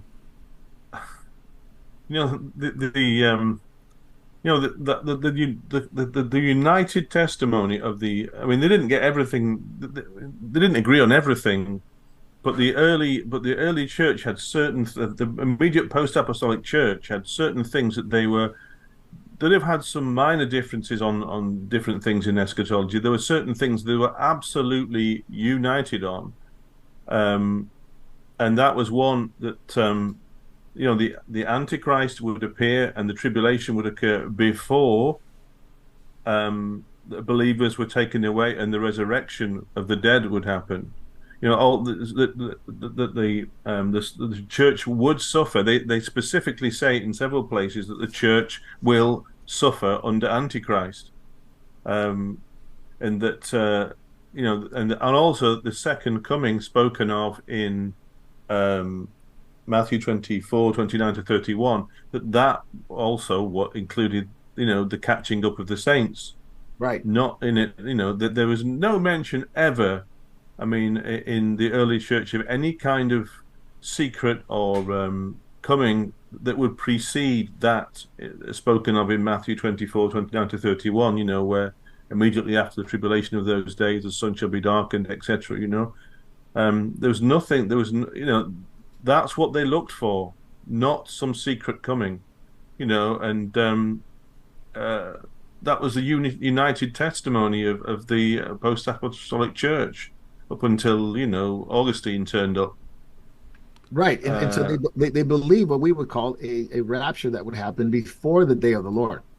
Yes, yeah, Yeah, they well, believe the rapture before the day of the Lord, and the way they define the day of the Lord will be just God's judgment on the earth, obviously, as the Scripture proclaims. But this God's judgment will not happen until certain things took place, and I think that's Second Thessalonians chapter 2. Yes. The parousia, the coming of Christ, would be preceded by certain events, which of course is cut. You know, it's interesting. I'm just actually writing something at the moment, responding to someone over here who was claiming that you know, everything was all nice and everyone agreed nicely, and then pre-Roth came along and just broke everything. And you know, when I started to look at this argument of this person, you know, I thought, this is complete nonsense. This is not what happened. It's completely the opposite. Yeah, 60 years from when the last apostle died, everything just went every different direction. You know, Polycarp was dead, everything, there was so much heresy coming into the church, it was ridiculous. Yes, but I'm sorry. I'm just talking specifically about eschatology here. Yes, there was a lot of stuff that came in. But, you know, the eschatological testimony concerning the things I've mentioned, that was solid. And okay, there was Augustine came along and premillennialism kind of died for a while. But, you know, pre-trib is the one that came and upset the apple cart. And it overturned everything. All those things, pre-tribulation denies specifically. They deny a single second coming of Christ. They put an extra one in that has to happen secretly 7 years before the one spoken of in Matthew 24. They've got no biblical support for it, but that's what they do. They deny that the church will suffer under Antichrist. They deny that the resurrection occurs when Christ returns in the clouds. You know, all this kind of stuff. It's a complete denial of the apostolic and post-apostolic eschatological testimony. They just upturn it all, you know. So, you know, yeah. No, and you've been really good about refuting some of this stuff, Andy. Like, because you on your YouTube channel. So I encourage people to go to the YouTube channel, listen to some of the videos you made, and obviously on Twitter too. Because doctrine matters. Because there's confusion about the rapture. There's confusion about, you know, I think I was listening to a gentleman named Lee Brainerd talked about he wants to Lee Brainerd, yes, because he says he wanted to. What was that video called? It's something about debunking or something like that. Pre-rapture. Yes. I'm actually been looking through I've not gone completely through the transcript yet, but some of the arguments they bring up, you know, that they're always these kind of secondary things. For example, I mean, the kind of argument is like, for instance, Lee Brainerd was referring to the 24 elders in Revelation chapter 5, you know, and where in the authorized version, you know, it talks about, you know, the living creatures around the throne and the 24 elders. Excuse me a second. They fall down before the Lamb, and I think in the King James it says, "But you know, for you were slain and redeemed us to God through your blood, from every tribe and tongue and people and nation, and redeemed and made us to God kings and priests, and we shall reign forever and ever." That's how it reads in the authorized version, or something like that. Right. Now, and he says, "Oh, well, this must mean that these elders represent the church because they're they're and that means that the church is already in heaven. Therefore, the rapture must be pre-trib. I mean, they ignore the absolutely specific statements and explicit statements in Revelation. They just come up with this. It's kind of, but they're, and Lee Brainerd presents this as a major argument for pre-trib, but, there's a problem with it because of the underlying Greek text.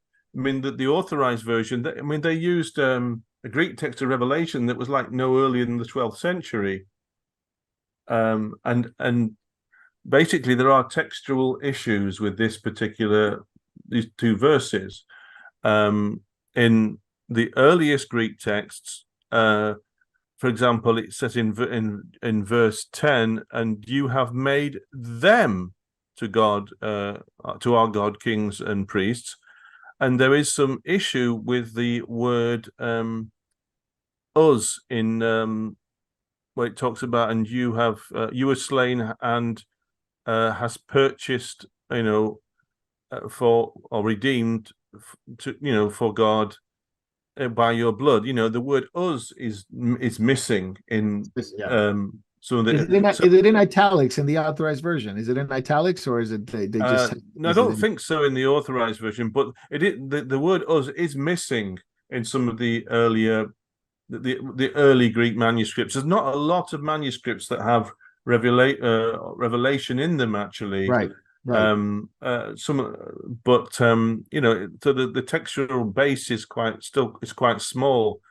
But the thing is, look, if there's any doubt about a text, or it's you shouldn't be basing your doctrine on it. If there's something that maybe that where there's something ambiguous or obscure, you should never make that a cardinal point of doctrine on it, because it's not a good idea.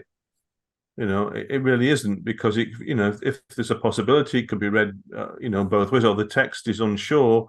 That should never be a pillar of your doctrinal system. But this goes to show how desperate pre-tribs are. They are desperate to find anything they can to support their theory.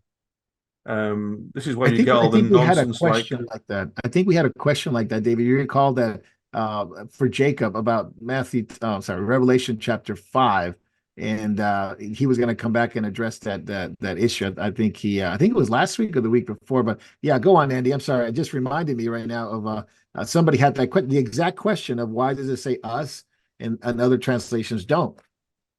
Yeah, this is down to the underlying Greek text. The Textus Receptus, which is a late text, even has the wording as in the authorized version, but the earlier Greek text of Revelation, it's not. They don't. Well, there's actually they don't quite agree amongst themselves. Right. There are issues with the text that make it something that you wouldn't want to make this your chief pillar of your position. Put it that way. Correct. Yeah. I think the video is called Demolishing Pre-Wrath. I think that's what it's called by Lee Brainerd. Demolishing Wrath. He was presenting these different arguments. I mean, that's just the textual argument. I mean, that's problematic there. But also, when you see, for instance, within if the church is already in heaven, supposedly, then why doesn't the text simply show a huge multitude which no man can number? Well, because it does a few chapters later on. Yes, it does. Chapter 7. But pre-tribs will claim that is the tribulation saints. But if the tribulation saints can appear like that as a huge number, then why can't supposedly the pre-tribulational raptured church appear as a huge number? Doesn't so there's an inconsistency there. And of course then you've got the four living creatures are also singing that God, that Christ has redeemed them by his blood. Well, so it's a bit messed up, then, isn't it? You can see there's lots of inconsistencies with this thing. But it's like everything else. They try to stretch things and twist things. And this is the same with the apostasy equals rapture nonsense of Thomas Ice. And Second Thessalonians. Yeah, Second Thessalonians. It's pathetic. Really? Did Thomas Sykes write a book with Andy Wood? Is that what I understood? I think Davey told me that he wrote a book with Andy Wood. I think it's called the Kingdom or something like that. Davey, you recall Thomas Sykes and Andy Wood? Thomas Dyson, Andy Wood. Gosh, I think they did.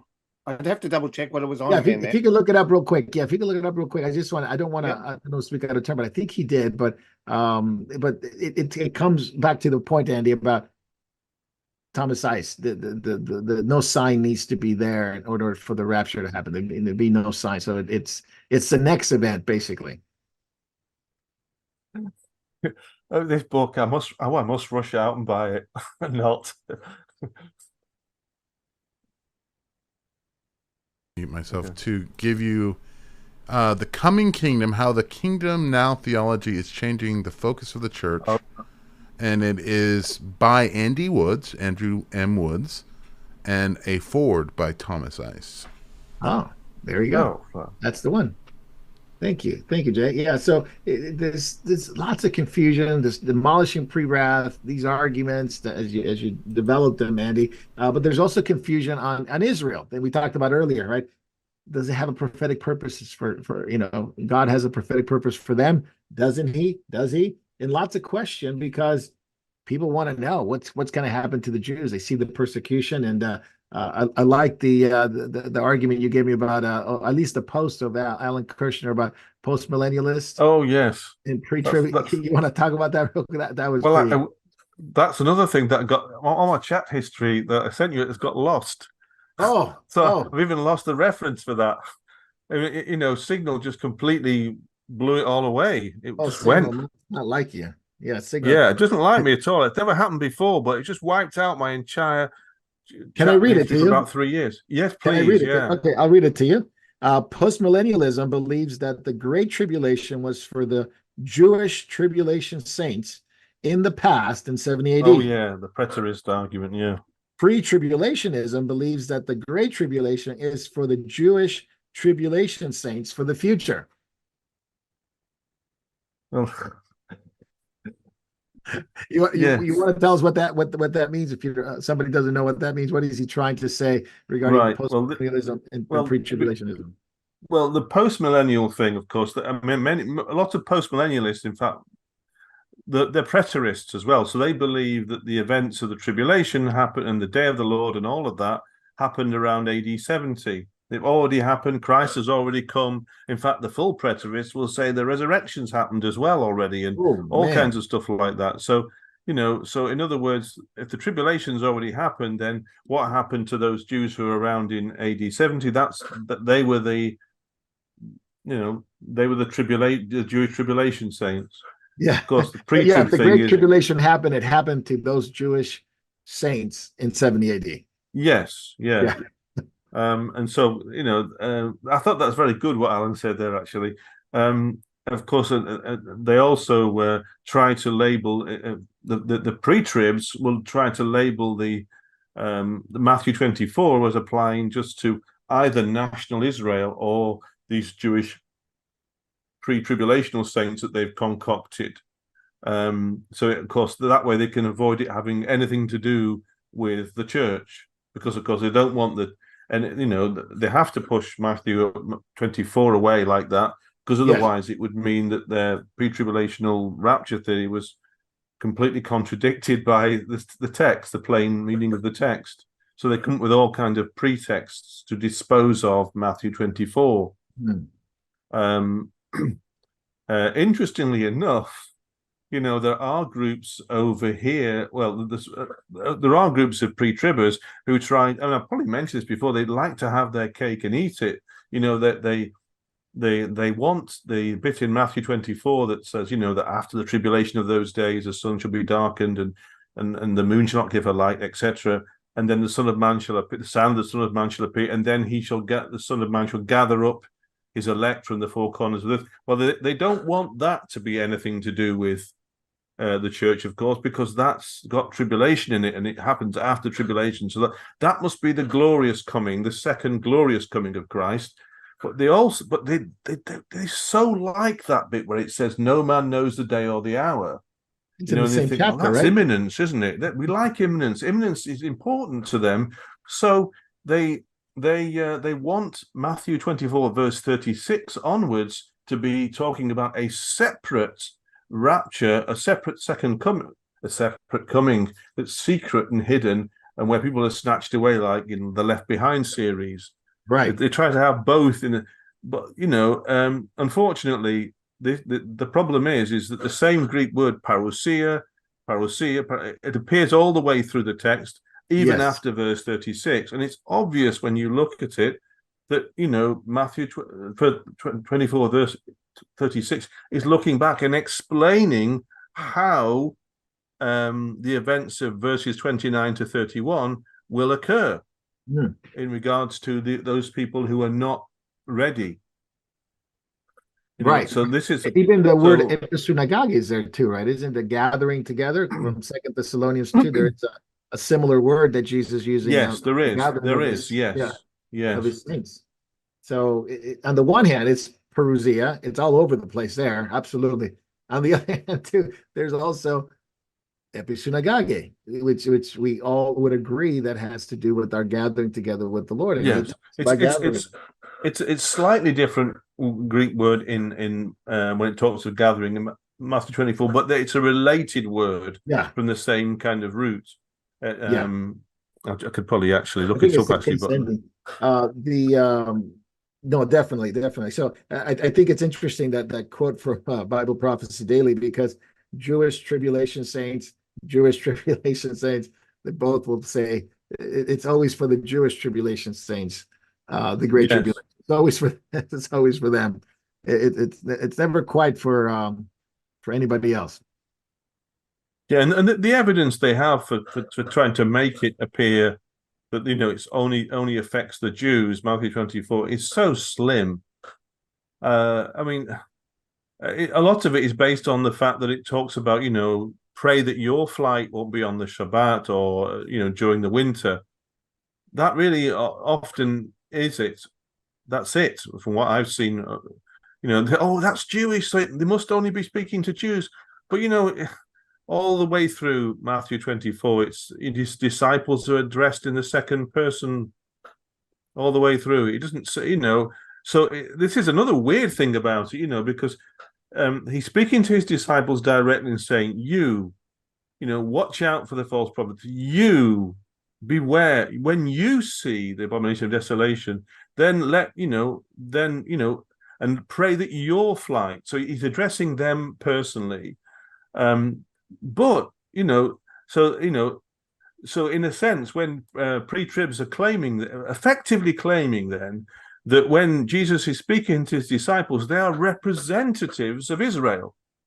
So from verse 20, Matthew 24 verse 1 onwards, they've suddenly switched from being believers, if you want to call representatives of the church. All of a sudden now they're representing national Israel until they get to verse 36, and then they switch back again to being representatives of the church. It's just gymnastics with the text. Yeah, you know what? Let's just say, I when I was a young Christian, they taught me, hermeneutics, how to interpret the Bible and things. Like there were certain things that I had to adhere to. I couldn't come up with wild speculations. I had to adhere to, the rules that they gave me in terms of how to interpret the text, context, other co-text, right? And it was interesting. If you were to just look, if you don't have any particular view of it, and if you were just going on basic hermeneutical tools that you learn as an early Christian, you would have to conclude that in order to stay consistent, if it meant this in this passage, and especially in the same chapter, and then it means the same thing in the rest of the passage. So it has to be believers. It is addressing believers. Nowhere does the text even allude to or even hint at the fact that he's not talking to any other person but believers. Yes. And so you can see the way that he uses the word elect. I mean, he talks about gathering his elect, but earlier on, of course, pre-tribs will claim, oh, the elect, that's Israel, because they're the elect nation. But when you look earlier on in the chapter, it talks about, being on the watch for false prophets, because they shall do signs and wonders that even the elect might be deceived. And of course, when you look a bit further back, he's talking about, again, it's always you, and he's talking about them enduring tribulation for Christ's name's sake. So it's not national Israel. It can't be. The elect must be the same people who are suffering for his name's sake. And that's not national Israel. Yeah, I agree with you, Andy. It's crazy. It's crazy stuff, but they'll push it and push it and push it. And of course, when Paul writes about the very same things, he's obviously drawing from the Olivet Discourse. You can see this. I think Alan Gershon noted 30 correspondences between the two. When you have that many correspondences, it's statistically extremely unlikely that they're talking about different events. No, it is very clear. Just on the surface, just looking at Second Thessalonians on the surface, it talks about the very same themes. It does. Yeah, throughout Paul's message. Yeah, correct. And there's no doubt that the epistles are always the eyeglasses, or you could call it the prisms. You call it the view of the frame of the gospel. So whatever Jesus taught, it's you want to learn, you want to understand it. Read what Paul said about it, specifically in those two letters. Eschatology makes a lot of sense when you see it through the lenses of what the apostles understood Jesus said, and obviously inspired writers. So I think it's important. Davey, you got something? Yeah, look, I just wanted to mention to everybody too, getting back to the Islamic Antichrist subject. I highly recommend, and we'll repost them on Moriel TV in the next day or two. Jacob did a conference last November in the UK where he basically he taught on Daniel, and he looked at the rise of Islam, but he also did a thing called the comparison of the European Antichrist versus an Islamic Antichrist. It's extremely good, very thought-provoking, and it made me actually relook at the subject. So we'll repost them for you so they're easy to find. And I highly recommend you watching them if you want to know more about that too. Very good. Yeah, so they'll be up. They'll be up soon. Thank you, Davey. Thank you for that. I know it's getting late, Andy, and we're going to take questions. So we're going to pass on the what's going on in the church with already gone. I think it's a subject we do need to address it.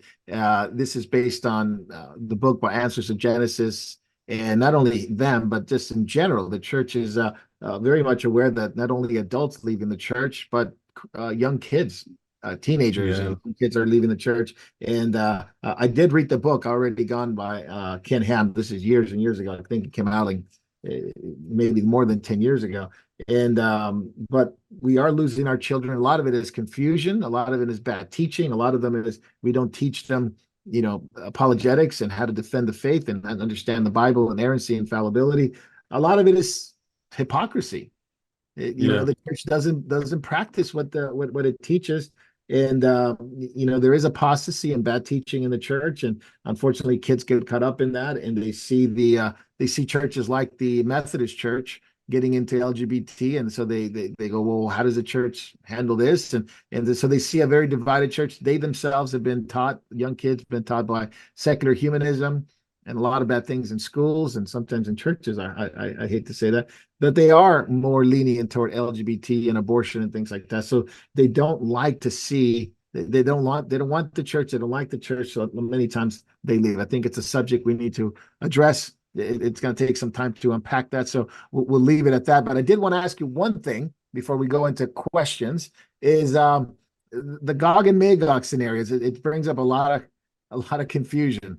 There's a lot of questions, and there's actually a thing going around the eschatological internet and circles like that, where they say there's going to be a false one, and then there's going to be a true one. And the false one is because the Jews have a Gog and Magog in their eschatology, and Muslims have a Gog and Magog in their eschatology. And so what people have concluded, there's going to be a false one, and it's going to bring about the Antichrist. This false one is going to be put together in a sense of wars and nations going at each other. And out of that will come the Antichrist who brings peace. But then the real one is the one in Revelation chapter 20. Interesting, thought-provoking. But your quick take on Gog and Magog, and on a personal level, I know we don't have time to develop it, but we know that there's one in Revelation 20 for sure. That's the one that the New Testament speaks about. But much speculation if there's going to be another one before Jesus comes. Oh, right. Me. Okay. Yes. There are two main things I think that just give me a second. I'll just get my I just did some notes on this actually, just very brief notes. There are two things that speak against that there being any kind of Gog or Magog scenario before the Revelation 20. And one there is in Ezekiel 36. I'll just get that up. Just get it up. Sorry, 38. Sorry. Let me just find that. 38. There we go. That's 37. Back a bit. Where it talks about the children of Israel after the Gog and Magog war. It says that they will not profane the name of the Lord their God anymore.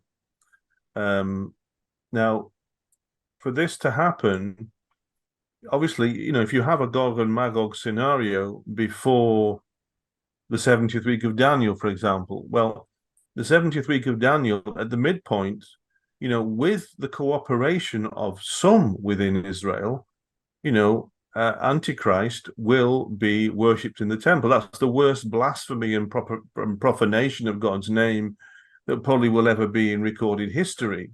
Right. So that instant, just that point alone means that the Gog and Magog cannot happen before the midpoint of the 70th week.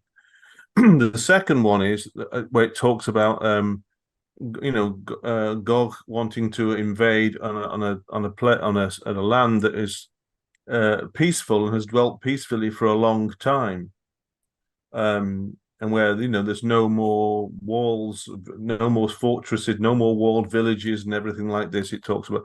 Well, there's that also is no place, nowhere in the 70th week would that be, really. The only place that really kind of fits, that kind of peacefulness for Israel, for a long period of time, is after, the day of the Lord is finished and Israel is dwelling at peace. And of course, also you've got the specific reference to this very thing, to Gog and Magog in Revelation 20. But that the thing about profaning the name of God, that to me it's the thing that really clinches it. I think more than I think it makes it impossible for that to happen before the end of the 70th week. Very good, very good. I like that. I like that, Andy. So thank you for that. I know it's crazy. It is coming around quite a bit because they see Iran. They see Turkey, they see these nations surrounding Israel and coming in, and obviously it is a projection. They're projecting that, okay, it's going to happen now. And some say, well, it will happen again at the end of the millennium and things like that. So it is quite a milieu of opinions of what exactly is going to happen. But I think the controversy, will be settled if we let Scripture deal with it, right? And then any speculation after that we can consider speculation, but what the scriptures didn't, the scriptures really straightforward that there will be one at the end of the millennium, and I hold to that. There will be one at the end of the millennium. Yes. The other one, it's speculative. Yes, it is. I think with the evidence in Ezekiel 38 and 39, I think that has to refer to the events of Revelation 20. I don't think there's any other way that you can do. You'd have to take serious liberties with the text to make it fit something else. Yeah, because of those 2 points I raised. I don't think it's credible to happen another time. Okay, very good. All right, so we're gonna conclude catching up right now, Andy, but we do have some questions. So we're going Okay. to switch over to backstage, and we won't be on YouTube or Facebook. We'll be on the other platforms, specifically Rumble. We take the questions from Rumble, and we're going to ask these questions, and we'll do the best we can. We're going to Yes. separate the ones that were from last week for Jacob and go straight forward to the ones that are for today. And obviously, there's no problem if there's something that we don't know, because we've taken questions like that before. As a hit, we don't even know what that is. We don't know who these characters are. We haven't seen that movie, or we haven't read that book, and we said, well, we'll find out more later. So there's always that. So we appreciate you being with us, Andy. So we're going to hold on for just a few minutes. We're going to make that switch over. Jay's going to switch us over to that, and we'll get to answer the questions. So we appreciate everyone who has been watching in live, and we'll watch later. We're here with Andy. We're here with Davey. We're here with Jay. David Lister was with us earlier, but he had to leave as he's in New Zealand. And we will be switching over to backstage for some really, really good questions. I could see them. So let's hang on to our hats. Oh, you're watching it on Rumble, are you, right now? Yeah. Oh, Yeah. So wow. That's a lot of fun. All right. God bless you guys. We'll see you in just a few minutes.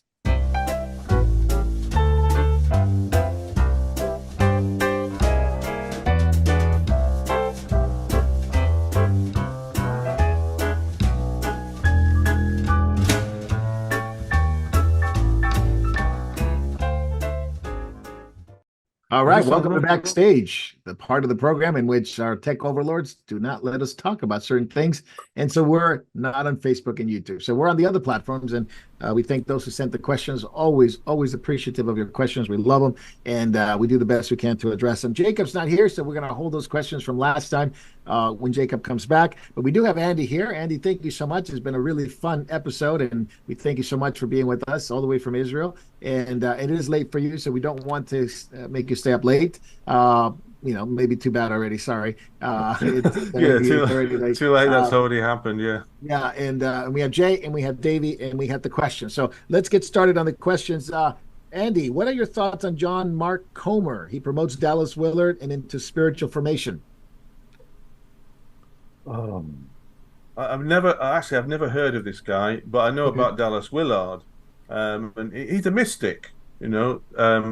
He came out with a lot of nonsense some years ago about how studying the Bible is not profitable, and and all kinds of stuff like that. It's a while since I looked at him, but Dallas Willard is one of the seminal influences behind false apostle Daniel Juster over here. And some of his he often quoted Dallas Willard favorably, Willard was also connected. I think Willard got some of his a lot of his ideas from Richard Foster, Celebration of Discipline. He was very connected with him. All the same kind of thing. So if you find someone that's influenced by Dallas Willard, run away screaming. I would say you're just basically getting repackaged Richard Foster, and which of course is repackaged Catholic mysticism and all kinds of other occultic stuff. I'd just stay very clear of anything to do with that. Yeah, I did want to just attach something to what Andy says, because I don't know too much about necessarily Comer. I don't know him personally, but I have dealt with some believers that were dealing with some of this stuff, and they did tell me right away that this guy is a mystic. You're absolutely 100% right, Andy. And if you go to the website, it's called Practicing the Way. It is really a mystical approach and discipline of the Christian life, very similar to Richard Foster. And you're right, it has a lot of echoes to that book that he wrote long ago, Richard Foster. Celebration of Discipline, yeah, which is basically Thomas Merton, which is basically Catholic mystics. And Dallas Willard is a big part of what Comer talks about. So what I was by going to the website, and people can go on and Practicing the Way, in the books, they talk a lot about rhythm and discipline and having this sort of practicing disciplines in order to get closer to God and have some kind of spirituality. What I was told by the believers who dealt with this issue is stay away from it. You're absolutely right, 100%, Andy. And by myself going and looking at it, you can tell that there's a lot of spiritual formation, mysticism, And of course, it reminds me so much of the repackage of the emergent church that happened Yes. early, 2006, 2007, and it fizzled out a little bit, but it still has some remains. Go ahead, Andy. Yeah, there's a guy over here. I mean, he used to be part of the Tikkun. He was actually CEO of Tikkun over here, but he went recently. He started doing some theological degree work at that place. It used to be a Gateway Church. They have their own seminary now. What's the guy that tithe? What's he called? That guy who says tithe or you'll get a demon. What's his name? The pastor of that church, anyway. You know the one, Robert Morris. That's it. Yeah. Anyway, this guy Ron Cantor has been doing his some of his theology work there at the seminary, and he's coming out with all kinds of mystical stuff, quotes from like Teresa of Avila or whatever it is, and Catherine of Siena and stuff like this. Yeah. So you see it a lot on his blog. Ron Cantor. He's also the head of God TV over here now, but he's got increasingly more mystical as the months have gone by. You can see the stuff he's coming out with. So yeah, stay well. And in fact, they actually translated Celebration of Discipline about a couple of years ago into Hebrew. Unfortunately, oh boy, it wasn't Tikkun that did it. I don't think it was another company that was contracted to do it. But they should have stayed well clear of that. Yeah, but unfortunately, that's now in Hebrew as well. So that's another more dose of poison to poison the body over here.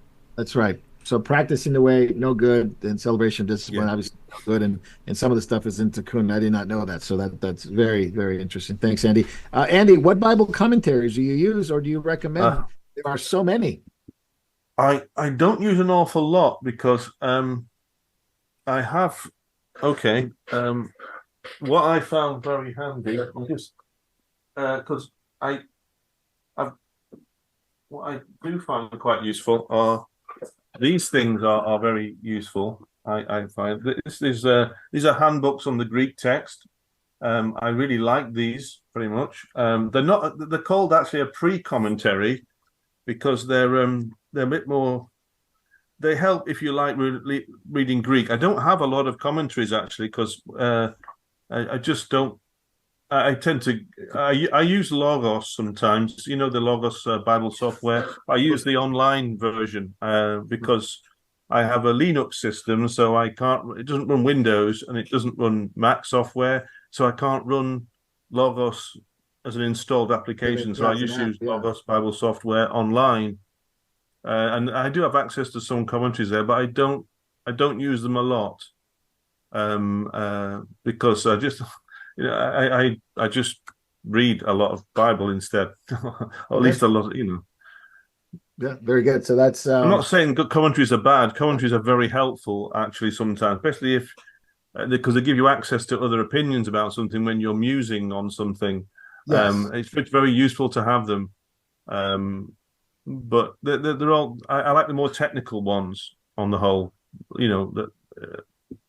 There's some really good ones on Logos. There's the New American, I think it's called the New American Bible Commentary. I found that it's pretty straightforward. It doesn't deal with a lot of speculation. It deals with the text. It deals with and so I find that very helpful. If it helps anybody, the New American Commentary, it's decent. I haven't found anything in particular that it's crazy or way off.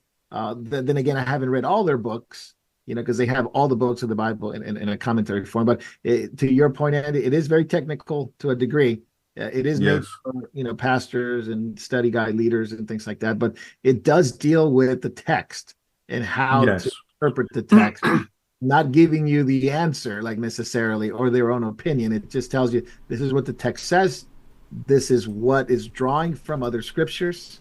And so it leaves it very, very straightforward, and I think that's a good place to start. A good series of commentaries actually are the Baker exegetical commentaries. Oh yeah, again, they are more common. They are more technical, and it does help if you've got some knowledge of how the original languages work. But I mean, they're very helpful. I go for that more. I prefer that kind of commentary more than the other ones. Okay, very good. Andy, do you see Israel being forced into a peace agreement against their will versus joyously claiming and accepting a peace agreement? I mean, are we talking about in the distant future, the near future, something to do with Joe Biden or something? I think it just Uh, says a peace agreement. There's no context behind it. Just more of a peace agreement being it's difficult joyfully or without forced. without some context. I mean, in the near future, like to do with the prosecution of the current war, I I don't see our government caving into that one because we've got to get the hostages back, and two, and the population will not accept that not happening. And what was the second reason now? My mind's just frozen over. Yeah, well, oh yes, and we have to finish Hamas off. We can't let them come back again. We've got to do that. I mean, after all, so far, I mean, 711 at least Israeli soldiers have been killed, and that will just seem like a massive waste if Hamas are allowed to come back. I mean, this has cost a lot for the nation economically and emotionally and everything. I don't think we can let this, in the short term, I don't think we can accept anything without those conditions being fulfilled. Yeah, very good. Andy, will Christian nationalism be the catalyst of anti-Christian protests and movements? Will anti-Semitism and hate for Christians dovetail? Oh my, yeah. Well, the last point, probably yes. On the last point, whether Christian nationalism. Can you repeat the first part of the question again? Yeah, no problem, no problem. Will Christian nationalism be the catalyst of anti-Christian protests and movements? I mean, look, I'm not a prophet. I can't see. I can only sort of speculate, really. But it's certainly a possibility. Because as the West has become increasingly de-Christianized and anti-Christian, that is a distinct possibility, isn't it? Very much so. Very much so. I mean, already there's resentment against Christians from the left and hatred.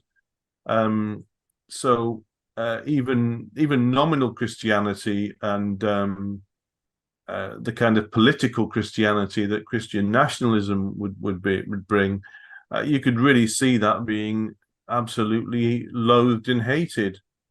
And of course, even if it was only done by nominal Christians, but by default, anybody who appeared to be Christian would also become, even the genuine ones would be equally hated, I think.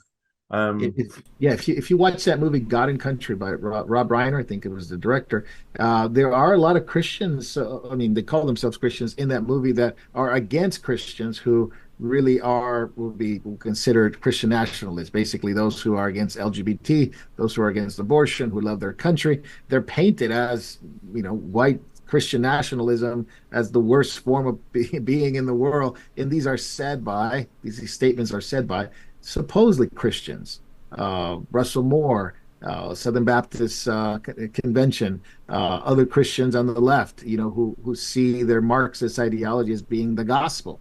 So you're right, and it is fomenting that, and it could be, and I can say probably could be a catalyst for that, among other things. It's a very difficult time now to be very quickly to be to be really faithfully walking with the Lord, because the temptation is there, to want to see an end to all this horrible woke garbage and everything.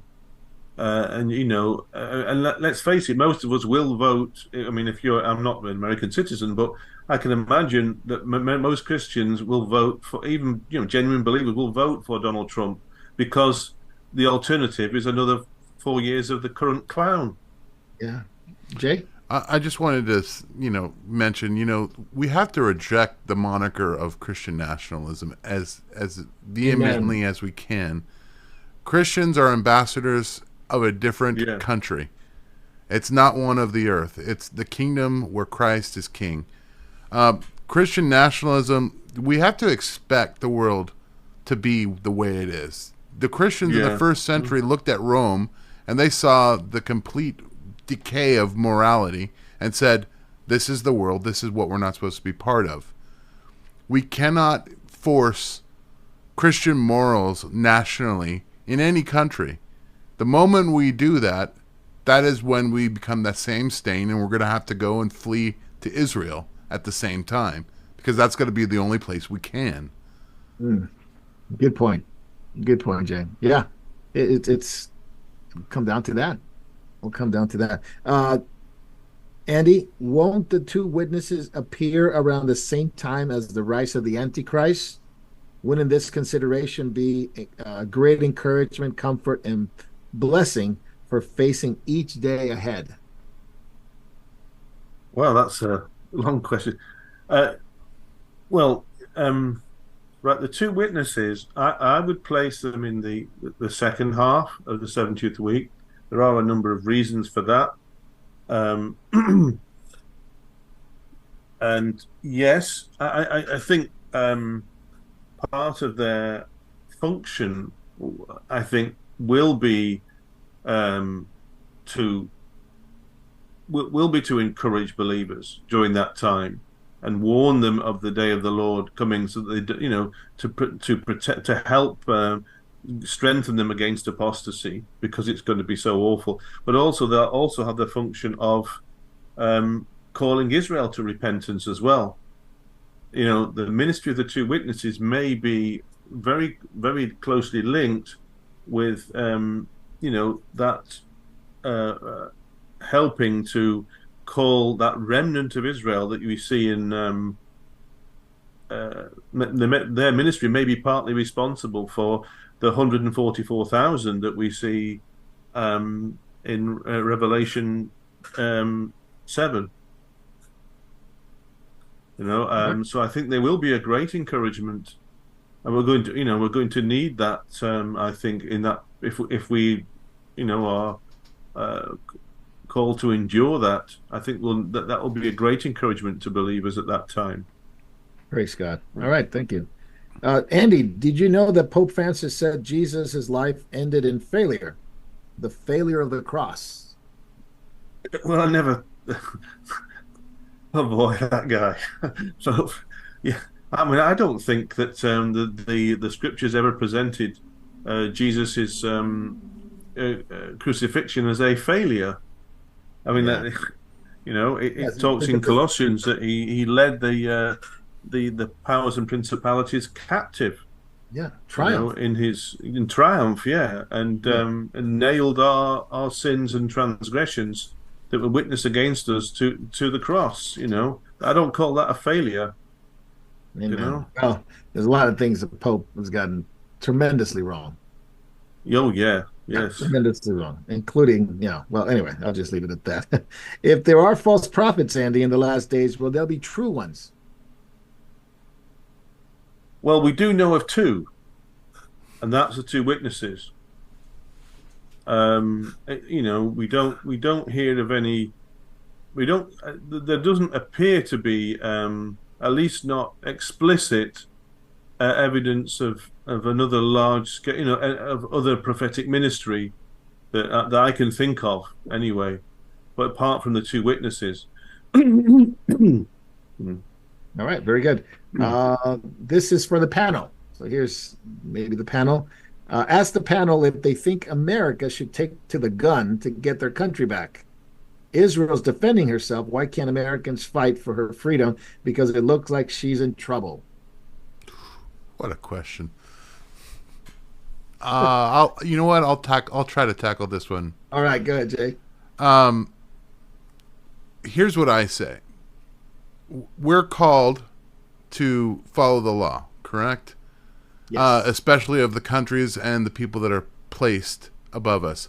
However, above those people is the Constitution, is a law that has been established for us. So what is the highest calling of an American? I am just saying an American. I am not saying a Christian. I am saying an American. The highest calling of an American is to uphold the Constitution. And if our leaders refuse to follow the Constitution, continue to disenfranchise the citizens that they're supposed to protect, I don't think there's many options that an American has. Yeah, it may come down to that. It may come down to that too. And I think that's the concern, isn't it? We talked about Civil War. We talked about some of these movies that are coming out. I think that's the expectations in so many people, that there's going to be no other option but do this. I know Israel's defending herself. I think there will be Americans who will do that for sure. I think there'll be Americans that will fight back. I think Go ahead, Dan. I think the what do you call it? The not definition, but the distinction needs to be made between defending yourself, though, and becoming like a vigilante kind of style. Defending yourself, yes, I think a big biblical argument could be made, but to become a vigilante, kind of thing, no, I would probably disagree. But yeah, to defend, yes. All right, very good. Andy, could the temple be built with a lot of controversy, and then the Antichrist strikes a deal with the Jews and Muslims? Why would Satan build the temple when he knows it'll be his demise? Well, for a start, I don't think that the temple is necessarily built with under satanic inspiration. I mean,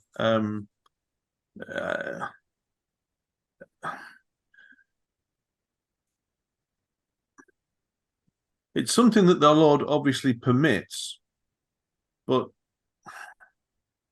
I wouldn't go so far as to say it's directly satanic.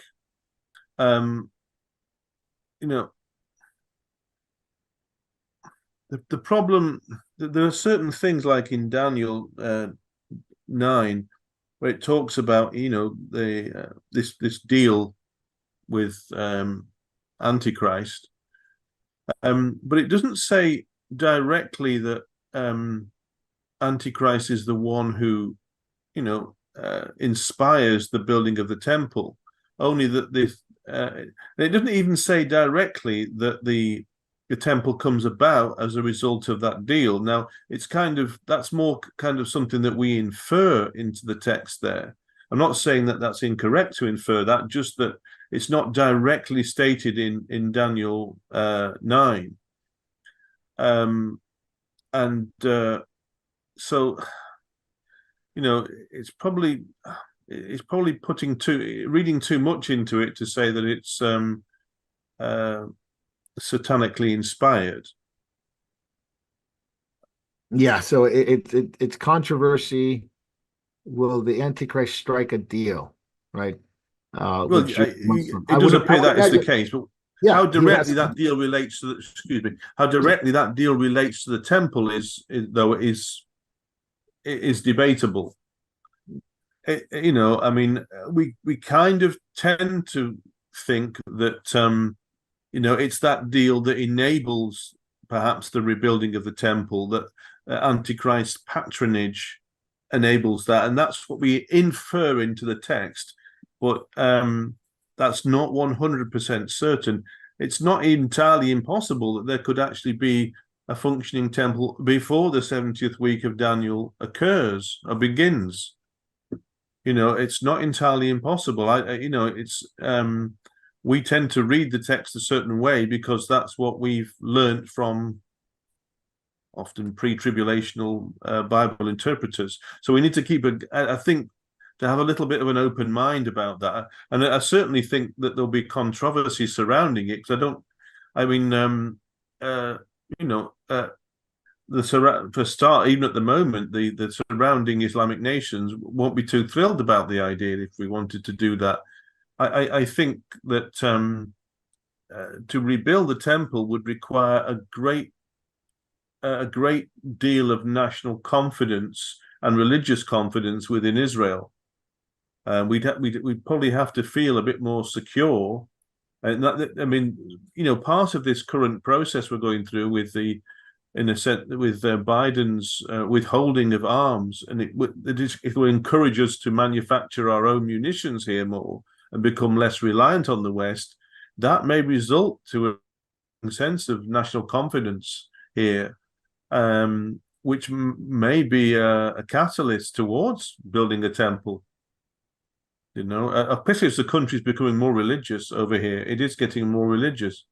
And these are just, you know, so that these are speculations, but they're thoughts to, you know, they are definite trends that could happen. Yeah, you know, ultimately Satan wants to be worshipped, right? So that's really the point. Satan wants to be worshipped in the temple of God, as if he is God, and that's where the aim is, you know. And all Daniel 9 says that he'll confirm a covenant with the many. Yes. And in the middle of the week, he will make an end of sacrifices and grain offerings. So he will make a covenant. He will confirm a covenant. He will strengthen the covenant, Yes. literally, but then he'll stop it. He'll stop. Yeah, and when you and when you also look at the Luke account of that, you know, which is the same. The Olivet Discourse is, you know, Luke has some slightly different details, but it's clearly speaking of the same period of time. And it says, you know, when you see Jerusalem surrounded by armies, then get out of there as fast as possible. So it suggests also that Antichrist forcibly enters the temple precincts and takes over. So that is you know, true. Yeah. Then it talks about on the wing of abominations he will come to make desolate. So that is true. Go ahead, Jim. If I may add some food for thought, we have a historical example of what an antichrist could look like with the Mongol Empire. Islam bowed the knee, and as long as Islam was willing to say that the Khanate was the supreme power, they were allowed to practice their religion. In fact, a lot of them felt very encouraged to be part of an army that was conquering the world. The same is true for the Christians that capitulated in the northern parts of Russia. They were allowed to join and continue to practice their religion. Buddhists, obviously, same thing. I think when we look at the Antichrist, we have to understand no one will be able to fight him and win. Therefore, everyone who is usually an enemy of each other will suddenly go, wait, this guy's on his side, then I'm not going to mess with them. Very true. Mongol Empire. Everybody got to practice their faith. Yep. As long as you said that the person on the throne was the supreme power, supreme power. Yeah, very similar to the Romans. It's very similar to Roman.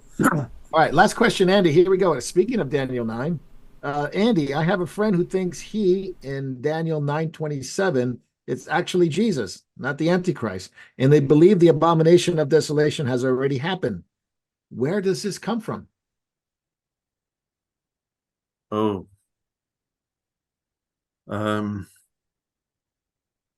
This is historicism, isn't it? Or preterism again.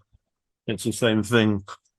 The problem is with this is that I don't know I can't remember where the beginnings of this doctrine came, but you know, Paul wrote that this is a future event. The book of Revelation in AD 90, around about AD 96 or something was written, and that also puts, you know, what is the abomination of desolation as a future event.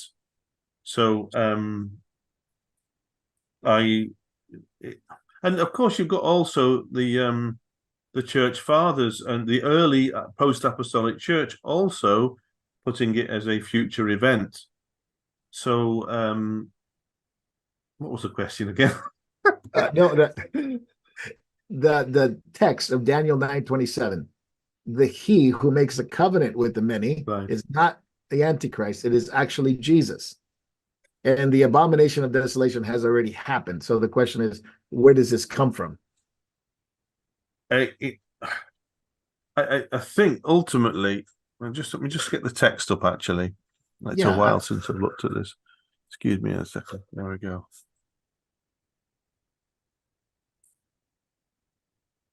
It's Daniel 9, yeah. 9:27, yeah.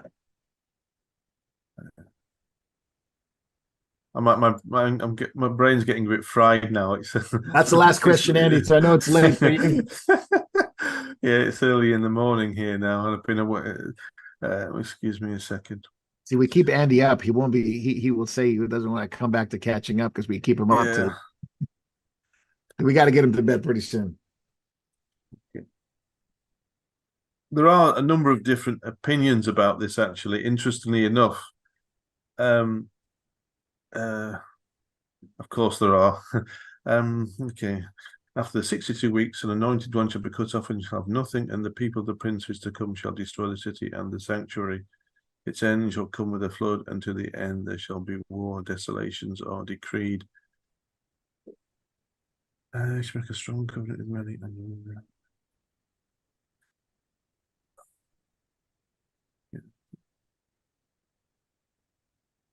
Okay. It is a while since I've looked at this.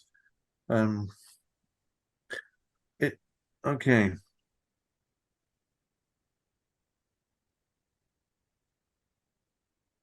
Yeah, it's trying to read in that. Yeah, I can see that it's trying to read in verse 26 and read that as being Christ that destroys the city and the sanctuary, because that's what it would mean. Right, right. If the one that makes a strong covenant is, because the preceding, the referent is in verse 20. Yeah, this is actually a very interesting text. I mean, I don't know where this particular idea that this is supposed to be Christ that makes his strong covenant, where it originated. It's a long, but I know within the Reform and Calvinist thinking that is one interpretation they have, that that's one of the a 7-year covenant, but then so the half of it would be 3.5, so that would be the length of Jesus's ministry, and then he would bring an end to sacrifice and grain offering because he is the fulfillment of it all. But there's a lot of problems that's the theological reasoning behind it. Yeah, there's a lot of problems. Like, there's no 7-year covenant that he made with the Jews. There's no evidence of Jesus ever destroying the sanctuary and the place. But also, it doesn't actually. It says the people of the prince who is to come will destroy the city and sanctuary. So, if they're saying that Jesus is the prince who is to come, there, it's the people of the prince who is to come, and we kind of know that. Okay, it wasn't Jews and it wasn't Christians who, it was pagan Rome. Yeah, when they do, pagan Rome, exactly. When they try to make this a 70 AD thing, none of it makes sense. None of it. None of it makes sense. And there is the fulfillment when Jesus talks about that. Hey, when you see the abomination of desolation, it's a future event, and you're absolutely right, Andy. Both Paul and Jesus make that a future event. Yeah, basically that to interpret it as that, and the other way that is to indulge in some form of preterism, and you'll end up with mangling a load of other scriptures as well, and you have to deny everything that Paul and said, and also in the book of Revelation as well. That's a problematic interpretation, to say the least. If you find that there, you'll find that there's other weird stuff going on in someone's eschatology as well, if they're believing that. Yeah, so we don't know where it came from. That would be an interesting question, but we know in preterism, historicism, and Calvinistic and Reformed thinking, on some level, they do hold to that interpretation that he of 927 is Jesus, and the breaking of the covenant is when they basically rejected him. He went to the cross, and therefore he put an end to all those things. Which, and like you said, Andy, it's problematic in a lot of different ways, from the text, from the context, from other co-texts. So it's a good question, though, because I have run into that. But there are some. I mean, I won't. There is, between Daniel 26 and Daniel 27. It's not an easy text, because you've got after the 62 weeks, you've got an anointed one shall be cut off and shall have nothing. And then you also got the people of the prince who is to come. So you've got actually three possible reference for the thing for the he in verse 27. And grammatically, basically what will make your choice about what that he refers to is your underlying theology. It's a theological rather than a grammatical decision there. Yeah, you understand what I mean? Bring an abomination. When did Jesus bring an abomination? Yes. It makes no sense if that's the Messiah himself doing the very thing that Jesus warns about in Matthew. Yes. So there's quite problematic with that. All right. Well, thank you, Andy. Appreciate it. Thank you guys for staying up with us. Thank you, everyone who's watching live. Thank you, those who will watch later. We appreciate you. Always your questions are always welcome. Your comments very appreciative. But by far, your prayers. Prayer for Andy. Go check out his channel, Because Doctrine Matters, on YouTube, on X, Because Doctrine Matters. I think we put it up last time. There's some videos on Memorial TV that are from Andy. Andy, keep doing a good work up there. Keep serving Jesus. Keep preaching Jesus. Keep standing up for the faith. Keep refuting some of these false things that come up, whether it's tikkun, whether it's false eschatologies. You do a good job, and we appreciate your work, and you keep doing it, please. Thank you. Thank you for staying up. Plus, it is Saturday morning for you, so thank you. Yes. Saturday morning, yeah, and it is Saturday morning for Davey. It's not quite Saturday morning here for us. Jay, it is afternoon, so we get to enjoy the rest of the day, I suppose, with there's more work ahead. So we thank you guys. Thank you so much for watching. Thank you so much for staying up with us. Those in Australia, good morning. Have a good Saturday. In Israel, Shabbat Shalom. Good Saturday. Shabbat Shalom. For the rest of us, well, it's a good Friday afternoon. David and Jacob are in New Zealand preaching and teaching, so keep them in prayer, and they'll go on to Australia. So God bless you, everyone. We'll see you next week. Hello, and thank you for watching Moriel TV. There are so many things that are happening at Moriel Ministries worldwide, from the Philippines to Japan to India to Africa and back to Europe and the United States. So many of our brothers and sisters are spreading the good news of Jesus Christ to this lost world. We are so thankful for your prayers. God has been faithful and has blessed us in so many ways. If you'd like to partner with our efforts abroad and at home, please take a moment to click the link in the description and help us as the Lord leads you. Thank you very much, and God bless.